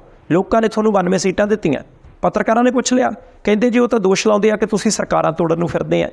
ਉਹ ਕਹਿੰਦੇ ਜੀ ਦੇਖੋ, ਨਾ ਤਾਂ ਦਿੱਲੀ ਦੇ ਵਿੱਚ ਤੇ ਨਾ ਪੰਜਾਬ 'ਚ ਵਿਰੋਧੀ ਪਾਰਟੀਆਂ ਦੇ ਕੋਲੇ, ਕਹਿੰਦੇ ਨਾ ਸਾਡੇ ਕੋਲ, ਨਾ ਕਾਂਗਰਸ, ਨਾ ਕਿਸੇ ਹੋਰ ਪਾਰਟੀ ਕੋਲ ਇੰਨਾ ਦਮ ਹੈਗਾ, ਇੰਨੇ MLA ਹੈਗੇ ਆ ਕਿ ਉਹ ਕਿਸੇ ਹੋਰ ਪਾਰਟੀ ਨੂੰ ਤੋੜ ਕੇ ਆਪਣੀ ਸਰਕਾਰ ਬਣਾਉਣ। ਕਹਿੰਦੇ ਹੈ ਹੀ ਨਹੀਂ। ਇਸ ਕਰਕੇ ਬਿਲਕੁਲ ਕਹਿੰਦੇ ਜੀ ਨਿਰਮੂਲ ਹੈ। ਭਾਰਤੀ ਜਨਤਾ ਪਾਰਟੀ ਸਰਕਾਰਾਂ ਤੋੜਨ 'ਚ ਯਕੀਨ ਨਹੀਂ ਰੱਖਦੀ। ਅਸੀਂ ਤਾਂ ਸਗੋਂ ਚਾਹੁੰਦੇ ਹਾਂ ਕਿ ਭਾਈ ਭਗਵੰਤ ਮਾਨ ਸਾਹਿਬ ਚੰਗਾ ਕੰਮ ਕਰਨ, ਇਸ਼ਤਿਹਾਰਬਾਜ਼ੀ ਦੇ ਪੈਸੇ ਘਟਾ ਕੇ ਤੇ ਸਪੋਰਟਸ ਕਲਚਰ ਦੇ ਉੱਤੇ ਪੈਸੇ ਖਰਚਣ। ਚਲੋ, ਅਨੁਰਾਗ ਠਾਕਰ ਸਾਹਿਬ ਨੇ ਗੱਲਾਂ ਕਹਿਣੀਆਂ ਸੀ, ਉਹਨਾਂ ਨੇ BJP ਦਾ ਵੀ ਪੱਖ ਰੱਖਤਾ, ਕੇਂਦਰ ਸਰਕਾਰ ਦਾ ਵੀ ਪੱਖ ਰੱਖਤਾ। ਮੂਹਰੇ ਫਿਰ ਡਿਊਟੀ ਲੱਗੀ ਆਮ ਆਦਮੀ ਪਾਰਟੀ ਦੇ ਚੀਫ ਸਪੋਕਸ ਪਰਸਨ ਨੇ ਮਲਵਿੰਦਰ ਸਿੰਘ ਕੰਗ। ਕੰਗ ਸਾਹਿਬ ਕਹਿੰਦੇ ਜੀ ਵਾਹ ਕਿਆ ਬਾਤ ਹੈ, ਸੁਣਨ ਨੂੰ ਗੱਲਾਂ ਠਾਕੁਰ ਸਾਹਿਬ ਕਹਿੰਦੇ ਜੀ ਬਹੁਤ ਵਧੀਆ ਲੱਗੀਆਂ। ਤੁਸੀਂ ਕਹਿੰਦੇ ਹੋ ਕਿ ਅਸੀਂ ਸਰਕਾਰਾਂ ਨਹੀਂ ਤੋੜਦੇ। ਉਹ ਕਹਿੰਦੇ ਜੀ ਤੁਸੀਂ ਦੱਸੋ ਕੀਤਾ ਕੀ ਤੁਸੀਂ ਮਹਾਰਾਸ਼ਟਰ 'ਚ? ਗੋਆ ਦੇ ਵਿੱਚ ਤੁਹਾਡੀ ਸਰਕਾਰ ਕਿੱਦਾਂ ਬਣ ਗਈ? ਮੱਧ ਪ੍ਰਦੇਸ਼ ਵਾਲੀ ਸਰਕਾਰ ਜਿਹਦੇ 3-4 ਮਹੀਨੇ ਰਹਿ ਗਿਆ, ਸ਼ਿਵਰਾਜ ਸਿੰਘ ਚੌਹਾਨ ਵਾਲੀ ਸਰਕਾਰ, ਉਹ ਕਿੱਦਾਂ ਬਣ ਗਈ? ਉਹ ਕਹਿੰਦੇ ਜੀ ਤੁਸੀਂ ਜਾਂ ਤਾਂ ਕਹੋ ਕਿ ਬਾਕੀ ਪਾਰਟੀਆਂ ਤੋੜ ਕੇ ਤੁਸੀਂ ਵੱਖ-ਵੱਖ ਸੂਬਿਆਂ 'ਚ ਸਰਕਾਰਾਂ ਨਹੀਂ ਬਣਾਈਆਂ। ਲੋਕਾਂ ਦੇ ਸਾਹਮਣੇ ਆ ਸਾਰੇ ਸਬੂਤ ਨੇ, ਆ ਪਿਛਲੇ ਦਿਨਾਂ ਦੀਆਂ ਗੱਲਾਂ, ਤੇ ਤੁਸੀਂ ਫੇਰ ਆਖੀ ਜਾਂਦੇ ਹੋ। ਬਾਕੀ ਉਹ ਕਹਿੰਦੇ ਜੀ ਰਾਜਪਾਲ ਸਾਹਿਬ ਦਖਲਅੰਦਾਜ਼ੀ ਨਾ ਕਰਨ, ਸਰਕਾਰ ਬੜੇ ਵਧੀਆ ਤਰੀਕੇ ਦੇ ਨਾਲ ਚੱਲ ਰਹੀ ਹੈ। ਹੁਣ ਸੰਧਾਲੀਆ ਸਾਹਿਬ, ਜਦੋਂ ਪੰਜਾਬ ਦੇ ਵਿੱਚ ਰਾਜਪਾਲ ਸਾਹਿਬ ਤੇ ਮੁੱਖ ਮੰਤਰੀ ਸਾਹਿਬ ਦੀ ਟੱਕਰ ਦੇ ਵਿੱਚ ਇੱਕ ਕੇਂਦਰ ਸਰਕਾਰ ਦੇ ਮਿਨਿਸਟਰ ਦਾ ਬਿਆਨ ਆਇਆ, ਤਾਂ ਲੋਕਾਂ ਨੇ ਅਰਥ ਕਈ ਤਰ੍ਹਾਂ ਦੇ ਕੱਢਣੇ ਆ। ਇਹ ਅਰਥ ਤਾਂ ਕੱਢਣੇ ਆ, ਪਰ ਇੱਕ ਗੱਲ ਮੈਨੂੰ ਲੱਗਦਾ ਇਹਦੇ 'ਚ ਜਿਹੜੀ ਚੰਗੀ ਆ, ਆਪਾਂ ਜਿੱਦਣੇ ਗੱਲ ਤੁਰੀ ਸੀ ਨਾ ਉਹ ਫਿਰ ਕੀਤੀ ਵੀ ਸੀ, ਹੁਣ ਇੱਕ ਰਾਤ ਜ਼ਰੂਰ ਕੋਟ ਕਰੀਏ ਕਿ ਜਿਹੜੀਆਂ ਪੰਜਾਬ ਦੀਆਂ ਵਿਰੋਧੀ ਧਿਰਾਂ ਨੇ, ਕਾਂਗਰਸ ਹੋ ਗਈ, ਅਕਾਲੀ ਦਲ ਹੋ ਗਿਆ, ਮਾਫ ਨਾ, ਚਾਹੇ BJP ਕਿਉਂ ਨਾ ਹੋਵੇ, ਉਹਨਾਂ ਨੇ ਇਹ ਕਿਹਾ ਕਿ ਵੀ ਜਿਹੜਾ ਰਾਸ਼ਟਰਪਤੀ ਰਾਜ ਜਿਹੜੀ ਕਹਿੰਦੇ ਇਹਦੇ ਨਾਲ ਸਾਡੀ ਸਹਿਮਤੀ ਜੀ। ਸਭ ਤੋਂ ਪਹਿਲਾਂ ਅਕਾਲੀ ਦਲ ਦਾ ਬਿਆਨ ਆਇਆ ਸੀ, ਸੁਖਬੀਰ ਸਿੰਘ ਬਾਦਲ ਸਾਹਿਬ ਕਹਿੰਦੇ ਵੀ ਦੇਖੋ ਉਹ ਆਤਮਾ ਸਾਹਿਬ ਕੰਮ ਠੀਕ ਨਹੀਂ ਕਰ ਰਹੇ, ਆਮ ਆਦਮੀ ਪਾਰਟੀ ਕੰਮ ਠੀਕ ਨਹੀਂ ਕਰ ਰਹੀ, ਇਹਦੇ ਨਾਲ ਸਾਡੀ ਸਹਿਮਤੀ ਹੈ, ਪਰ ਸਾਡੀ ਇਸ ਚੀਜ਼ ਨਾਲ ਬਿਲਕੁਲ ਸਹਿਮਤੀ ਨਹੀਂ ਹੈਗੀ ਕਿ ਤੁਸੀਂ ਚੱਕ ਕੇ ਰਾਸ਼ਟਰਪਤੀ ਰਾਜ ਲਾ ਦਿਓ, ਇਹ ਚੀਜ਼ ਮਨਜ਼ੂਰ ਨਹੀਂ ਹੈਗੀ। ਸੇਮ ਚੀਜ਼ ਰਾਜਾ ਵੜਿੰਗ ਸਾਹਿਬ ਨੇ ਵੀ ਆਖੀ। ਉਹ ਕਹਿੰਦੇ ਜੀ ਤੁਹਾਨੂੰ ਕੋਈ ਉਜਰ ਇਤਰਾਜ਼ ਹੋ ਸਕਦਾ ਵੀ ਸਰਕਾਰ ਦੇ ਕੰਮਕਾਰ 'ਤੇ ਕੋਈ ਚਿੱਠੀ ਪੱਤਰ ਦੇ ਜਵਾਬ 'ਤੇ ਉਹ 2-4 ਦਿਨ ਦੇਰੀ ਨਾਲ ਹੋ ਗਿਆ, ਉਹਦਾ ਕੋਈ ਹੋਰ ਹੱਲ ਹੋ ਸਕਦਾ, ਪਰ ਤੁਸੀਂ ਜੀ ਇਹ ਕਹੋ ਵੀ ਮੈਂ ਚਿੱਠੀ ਦੇ ਵਿੱਚ ਇਹ ਲਿਖਣਾ ਵੀ ਮੈਂ ਰਾਸ਼ਟਰਪਤੀ ਰਾਜ ਲਾ ਦੂੰ, ਮੈਂ ਗਵਰਨਰੀ ਰਾਜ ਲਾ ਦੂੰ, ਇਹਦੇ ਨਾਲ ਸਾਡੀ ਸਹਿਮਤੀ ਨਹੀਂ। ਚੰਗੀ ਗੱਲ ਹੈ, ਮੈਂ ਨਾ ਬਹੁਤ ਵਧੀਆ ਗੱਲ, ਇਹੀ ਆਸ ਕਰਦੇ ਸੀ ਵੀ ਪੰਜਾਬ ਸੂਬਾ ਪੰਜਾਬੀਆਂ ਦਾ, ਪੰਜਾਬੀਆਂ ਦੇ ਜਿਹੜੇ ਲੀਡਰ ਨੇ, ਚਾਹੇ ਕਿਸੇ ਵੀ ਪਾਰਟੀ ਦੇ, ਕਿਉਂਕਿ ਇਹ ਆਈ ਨਾ ਕਿ ਕਾਂਗਰਸ ਪਾਰਟੀ ਨੂੰ ਕੋਈ ਵੋਟਾਂ ਪਾਉਣ ਵਾਲਾ ਹੈ ਨਹੀਂ ਪੰਜਾਬ 'ਚ, ਜਾਂ BJP ਨੂੰ ਵੋਟਾਂ ਨਹੀਂ ਪੈਂਦੀਆਂ, ਜਾਂ ਅਕਾਲੀ ਦਲ ਨੇ ਕਦੀ ਕਿਤੇ ਰਾਜ ਨਹੀਂ ਕੀਤਾ। ਇਹਦਾ ਮਤਲਬ ਇਹ ਹੋ ਗਿਆ ਕਿ ਪੰਜਾਬ ਦੇ ਵਿੱਚ ਹਰੇਕ ਪਾਰਟੀ ਨੂੰ ਵੋਟਾਂ ਪਾਉਣ ਵਾਲੇ, ਹਰੇਕ ਪਾਰਟੀ ਦੇ ਵਰਕਰ, ਹਰੇਕ ਪਾਰਟੀ ਦੇ ਛੋਟੇ ਵੱਡੇ ਲੀਡਰ ਹੈਗੇ ਆ, ਅਤੇ ਉਹਨਾਂ ਦੀ ਸਿਆਸਤ ਪੰਜਾਬ ਨਾਲ ਹੈ। ਅਤੇ ਜੇ ਆਪਾਂ ਸਾਫ਼ ਸ਼ਬਦਾਂ 'ਚ ਇੱਕ ਲਾਈਨ ਦੇ ਵਿੱਚ ਹਰੇਕ ਕੋਲੋਂ ਸੁਣਨਾ ਹੋਵੇ ਤਾਂ ਉਹਨਾਂ ਨੂੰ ਹੁੰਦਾ ਕਿ ਤੇ ਪੰਜਾਬ ਦੀ ਸੇਵਾ ਕਰਨੀ। ਹੁਣ ਜਿਨ੍ਹਾਂ ਨੇ ਪੰਜਾਬ ਦੀ ਸੇਵਾ ਕਰਨੀ ਸੀ, ਪੰਜਾਬ ਦੀ ਰਾਜਨੀਤੀ ਕਰਨੀ ਆ, ਉਹਨਾਂ ਵੱਲੋਂ ਇਸ ਬਿਆਨ ਦੀ ਉਡੀਕ ਕੀਤੀ ਜਾ ਰਹੀ ਸੀ। ਚੰਗੀ ਗੱਲ ਬਿਆਨ ਆਇਆ। ਰਹੀ ਗੱਲ ਅਨੁਰਾਗ ਠਾਕੁਰ ਸਾਹਿਬ ਦੀ, ਅਨੁਰਾਗ ਠਾਕੁਰ ਸਾਹਿਬ ਨੇ ਜਿਹੜੀ ਇਹ ਗੱਲ ਕਹੀ ਨਾ ਵੀ ਸਾਡੇ ਕੋਲੇ MLA ਹੈ ਨਹੀਂ ਅਤੇ ਅਸੀਂ ਦੱਸੋ ਕਿੱਦਾਂ ਸਰਕਾਰ ਬਣਾ ਸਕਦੇ। ਹੁਣ ਮੈਨੂੰ ਲੱਗਦਾ ਵੀ ਜੇ ਇਸ ਬਿਆਨ ਦਾ ਥੋੜ੍ਹਾ ਜਿਹਾ ਵੀ ਅਲਟਰਾਸਾਊਂਡ ਕਰੀਏ ਅਤੇ ਗੱਲ ਉਹਨਾਂ ਨੇ ਜਿੱਦਾਂ ਕਹੀ ਉਹ ਤਾਂ ਆਪਣੇ ਆਪ 'ਚ ਕਲੀਅਰ ਹੋ ਗਈ। ਜੇ MLA ਨਹੀਂ ਹੈਗੇ ਕਰਕੇ ਤਾਂ ਗਵਰਨਰੀ ਰਾਜ ਲੈਣਾ, ਨਹੀਂ ਤੇ ਕੋਈ ਨਾ ਕੋਈ ਚੱਕ ਕੇ 3-5 ਉੱਧਰੋਂ ਹੋ ਹੀ ਜਾਣੀ ਸੀ, ਅੱਗੇ ਕਿਹੜਾ ਕੱਗੀ ਹੋਈ। ਇਹ ਗੱਲ ਸੰਧਾਲੀਆ ਸਾਹਿਬ ਤੁਹਾਡੀ ਠੀਕ ਹੈ। ਦੂਜੇ ਪਾਸੇ ਮੁੱਖ ਮੰਤਰੀ ਪੰਜਾਬ ਭਗਵੰਤ ਮਾਨ ਹੋਰਾਂ ਦੀ ਅਗਵਾਈ ਦੇ ਵਿੱਚ ਕੈਬਨਿਟ ਦੀ ਬੈਠਕ ਹੋਈ, ਉਡੀਕੀ ਜਾ ਰਹੀ ਸੀ ਬੈਠਕ, ਅਤੇ ਉਸ ਬੈਠਕ ਦੀ ਉਡੀਕ ਦਾ ਕਾਰਨ ਇਹ ਸੀ ਕਿ ਹੁਣ ਆਉਣ ਵਾਲੇ 2-3 ਮਹੀਨਿਆਂ ਦੇ ਵਿੱਚ ਚੋਣਾਂ ਦਾ ਛੱਜ ਭਰਿਆ ਪਿਆ। ਪੰਚੀ ਲੈ ਕੇ ਸਰਪੰਚੀ ਤੱਕ, ਬਲਾਕ ਸੰਮਤੀ ਤੋਂ ਲੈ ਕੇ ਜ਼ਿਲ੍ਹਾ ਪ੍ਰੀਸ਼ਦ ਤੱਕ, ਨਗਰ ਪੰਚਾਇਤ ਤੋਂ ਲੈ ਕੇ ਨਗਰ ਕੌਂਸਲ ਤੱਕ, ਨਗਰ ਨਿਗਮ ਤੋਂ ਲੈ ਕੇ ਲੋਕ ਸਭਾ ਦੀਆਂ ਚੋਣਾਂ ਤੱਕ, ਯਾਨੀ ਕਿ 6-7 ਇਲੈਕਸ਼ਨਾਂ ਪੰਜਾਬ ਦੇ ਵਿੱਚ ਆਉਣ ਵਾਲੇ 8 ਮਹੀਨਿਆਂ ਦੇ ਵਿੱਚ ਇਕੱਠੀਆਂ ਆ ਗਈਆਂ। ਅਤੇ ਜਦੋਂ ਇਕੱਠੀਆਂ ਆ ਗਈਆਂ ਤਾਂ ਆਮ ਤੌਰ ਦੇ ਉੱਤੇ ਸਰਕਾਰਾਂ ਤੋਂ ਆਸ ਇਹ ਹੁੰਦੀ ਹੈ ਕਿ ਸਰਕਾਰਾਂ ਨੇ ਫਿਰ ਵੋਟਰ ਖੁਸ਼ ਕਰਨੇ ਹੁੰਦੇ ਆ, ਲੋਕ ਖੁਸ਼ ਕਰਨੇ ਹੁੰਦੇ ਆ, ਆਪਣੀਆਂ ਜਿਹੜੀਆਂ ਨਾਰਾਜ਼ਗੀਆਂ ਥੋੜ੍ਹੀਆਂ ਦੂਰ ਕਰਨੀਆਂ ਹੁੰਦੀਆਂ, ਲੋਕਾਂ ਨੂੰ ਖੁਸ਼ ਕਰਨ ਦੇ ਲਈ ਥੋੜ੍ਹੀ ਬਹੁਤ ਸਹੂਲਤ ਦੇਣੀ ਹੁੰਦੀ ਹੈ। ਬਹੁਤ ਸਾਰੇ ਲੋਕਾਂ ਨੂੰ ਆਸ ਸੀ ਕਿ ਜਿੱਦਾਂ ਕਰਨਾਟਕ ਦੇ ਵਿੱਚ ਹੋਇਆ, ਜਿਸ ਤਰੀਕੇ ਮੱਧ ਪ੍ਰਦੇਸ਼ ਦੇ ਵਿੱਚ ਹੋਇਆ, ਕਿ ਪੰਜਾਬ ਦੀ ਸਰਕਾਰ ਵੀ ਇਸ ਕੈਬਨਿਟ ਬੈਠਕ ਦੇ ਵਿੱਚ ਹੋ ਸਕਦਾ ਕਿ ਲੋਕਾਂ ਦੇ ਲਈ ਕੋਈ ਵੱਡੀ ਸਹੂਲਤ ਦਾ ਐਲਾਨ ਕਰਦਾ। ਕਈ ਤਾਂ ਹਜ਼ਾਰ ਰੁਪਈਏ ਦੀ ਜਿਹੜੀ ਔਰਤਾਂ ਦੇ ਖਾਤੇ ਦੇ ਵਿੱਚ ਪਾਉਣੇ ਆ, ਉਹਦੇ 'ਤੇ ਮੋਹਰ ਲੱਗਣ ਦੀ ਆਸ ਲਾਈ ਬੈਠੇ ਸੀ। ਕਈਆਂ ਨੇ ਤਾਂ ਭਵਿੱਖਬਾਣੀਆਂ ਤੱਕ ਕਰ ਦਿੱਤੀਆਂ ਸੀ ਕਿ ਅੱਜ ਆਹ ਮੋਹਰ ਲੱਗ ਜਾਣੀ ਹੈ। ਪਰ ਫੈਸਲੇ ਜ਼ਰੂਰ 4-5 ਕੀਤੇ ਕੈਬਨਿਟ ਨੇ, ਪਰ ਉਹਨਾਂ ਦੇ ਵਿੱਚੋਂ ਅਹਿਮ ਫੈਸਲਾ ਅਖਤਿਆਰੀ ਕੋਟੇ ਦੇ ਉੱਤੇ ਕੱਟ ਲਾਉਣ ਦਾ ਹੈ। ਆਪਾਂ ਬੀਤੇ ਕੱਲ੍ਹ ਵੀ ਜ਼ਿਕਰ ਕੀਤਾ ਸੀ ਪ੍ਰੋਗਰਾਮ ਦੇ ਵਿੱਚ ਕਿ ਭਾਈ ਅਖਤਿਆਰੀ ਕੋਟੇ ਤੋਂ ਭਾਵ ਕੀ ਹੈ? ਮੁੱਖ ਮੰਤਰੀ ਸਾਹਿਬ ਨੇ, ਕੈਬਨਿਟ ਮਿਨਿਸਟਰ ਸਾਹਿਬ ਨੇ, ਉਹ ਜੇ ਕਿਸੇ ਪਿੰਡ, ਸ਼ਹਿਰ, ਕਸਬੇ, ਕਿਸੇ ਸਮਾਗਮ ਦੇ ਵਿੱਚ ਜਾਣ ਤਾਂ ਕਾਨੂੰਨੀ ਰੂਪ ਦੇ ਵਿੱਚ ਉਹ ਕੁਝ ਗਰਾਂਟਾਂ ਦੇ ਸਕਦੇ ਹੁੰਦੇ ਆ। ਉੱਥੇ ਕਾਨੂੰਨੀ ਰੂਪ ਦੇ ਵਿੱਚ ਕਹਿ ਰਹੇ ਆ, ਉਹਨਾਂ ਦੇ ਕੋਲ ਅਖਤਿਆਰੀ ਕੋਟਾ ਹੁੰਦਾ, ਉਹਨਾਂ ਨੂੰ ਉਹਦੇ ਲਈ ਕਿਸੇ ਤੋਂ ਪੁੱਛਣ ਦੀ ਲੋੜ ਜਾਂ ਕਿਸੇ ਤੋਂ ਪ੍ਰਵਾਨਗੀ ਲੈਣ ਦੀ ਲੋੜ ਨਹੀਂ, ਉਹ ਆਪਣੀ ਬੁੱਧੀ ਤੇ ਵਿਵੇਕ ਦੇ ਮੁਤਾਬਕ ਦੇ ਸਕਦੇ ਆ। ਇਸੇ ਕਰਕੇ ਬਹੁਤੇ ਪਿੰਡਾਂ ਦੇ ਵਿੱਚ ਲੋਕਾਂ ਦੀ ਕੋਸ਼ਿਸ਼ ਹੁੰਦੀ ਹੈ, ਉਹ ਯਾਰ ਹਲਕੇ ਦੇ MLA ਸਾਹਿਬ ਨੂੰ ਤਾਂ ਸੱਦ ਲਓ, ਪਰ ਜੇ ਕਿਤੇ ਮੰਤਰੀ ਸਾਹਿਬ ਆ ਜਾਣ ਤਾਂ ਪਿੰਡ ਨੂੰ 4 ਪੈਸੇ ਮਿਲ ਜਾਣਗੇ। ਹੁਣ ਤੁਸੀਂ ਸੰਧਾਲੀਆ ਸਾਹਿਬ ਦੇਖੋ ਕੱਟ ਕਿੱਦਾਂ ਲੱਗਦੇ ਆ। ਕੋਈ ਵੇਲਾ ਹੁੰਦਾ ਸੀ ਜਦੋਂ 200 ਕਰੋੜ ਰੁਪਈਆ, ਚੰਨੀ ਸਾਹਿਬ ਦੇ ਵੇਲੇ 200 ਕਰੋੜ ਰੁਪਈਆ ਮੁੱਖ ਮੰਤਰੀ ਸਾਹਿਬ ਦਾ ਅਖਤਿਆਰੀ ਕੋਟਾ ਹੁੰਦਾ ਸੀ ਫੰਡਾਂ ਦਾ। ਹੌਲੀ ਹੌਲੀ ਮੁੱਖ ਮੰਤਰੀ ਪੰਜਾਬ ਭਗਵੰਤ ਮਾਨ ਸਾਹਿਬ ਨੇ ਆਪਣਾ ਹੀ ਕੋਟਾ ਘਟਾ ਕੇ 200 ਕਰੋੜ ਤੋਂ 50 ਕਰੋੜ ਦਾ ਕਰਤਾ। ਅੱਜ ਉਹੀ ਘਟਾ ਕੇ 37 ਕਰੋੜ ਦਾ ਕਰਤਾ ਕਿ ਭਾਈ ਪੈਸੇ ਆਪਾਂ ਹੋਰ ਪਾਸੇ ਵਰਤਾਂਗੇ। ਇਸੇ ਤਰੀਕੇ ਕਾਂਗਰਸ ਦੀ ਸਰਕਾਰ ਵੇਲੇ ਕਿਸੇ ਵੇਲੇ 5 ਕਰੋੜ ਹੁੰਦਾ ਸੀ ਮੰਤਰੀਆਂ ਦਾ ਅਖਤਿਆਰੀ ਕੋਟਾ ਕਿ ਤੁਸੀਂ ਭਾਈ ਵਰਤ ਸਕਦੇ ਹੋ, ਖਰਚ ਸਕਦੇ ਹੋ।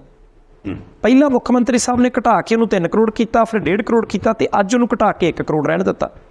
ਹੋ ਸਕਦਾ ਕਿ ਬਹੁਤ ਸਾਰੇ ਲੋਕ ਇੱਦਾਂ ਵੀ ਸੋਚਣ ਕਿ ਭਾਈ ਇਹਦੇ ਨਾਲ ਜਿਨ੍ਹਾਂ ਲੋਕਾਂ ਨੂੰ ਪਿੰਡਾਂ ਦੇ ਵਿੱਚ ਮੰਤਰੀਆਂ ਦੇ ਆਉਣ ਦੇ ਕਰਕੇ ਗਰਾਂਟਾਂ ਮਿਲਦੀਆਂ ਸੀ ਉਹਦਾ ਹੁਣ ਘਾਟਾ ਪੈ ਜਾਣਾ, ਹੁਣ ਲੋਕ ਕਿਹਨਾਂ ਤੋਂ ਪੈਸੇ ਲੈਣਗੇ।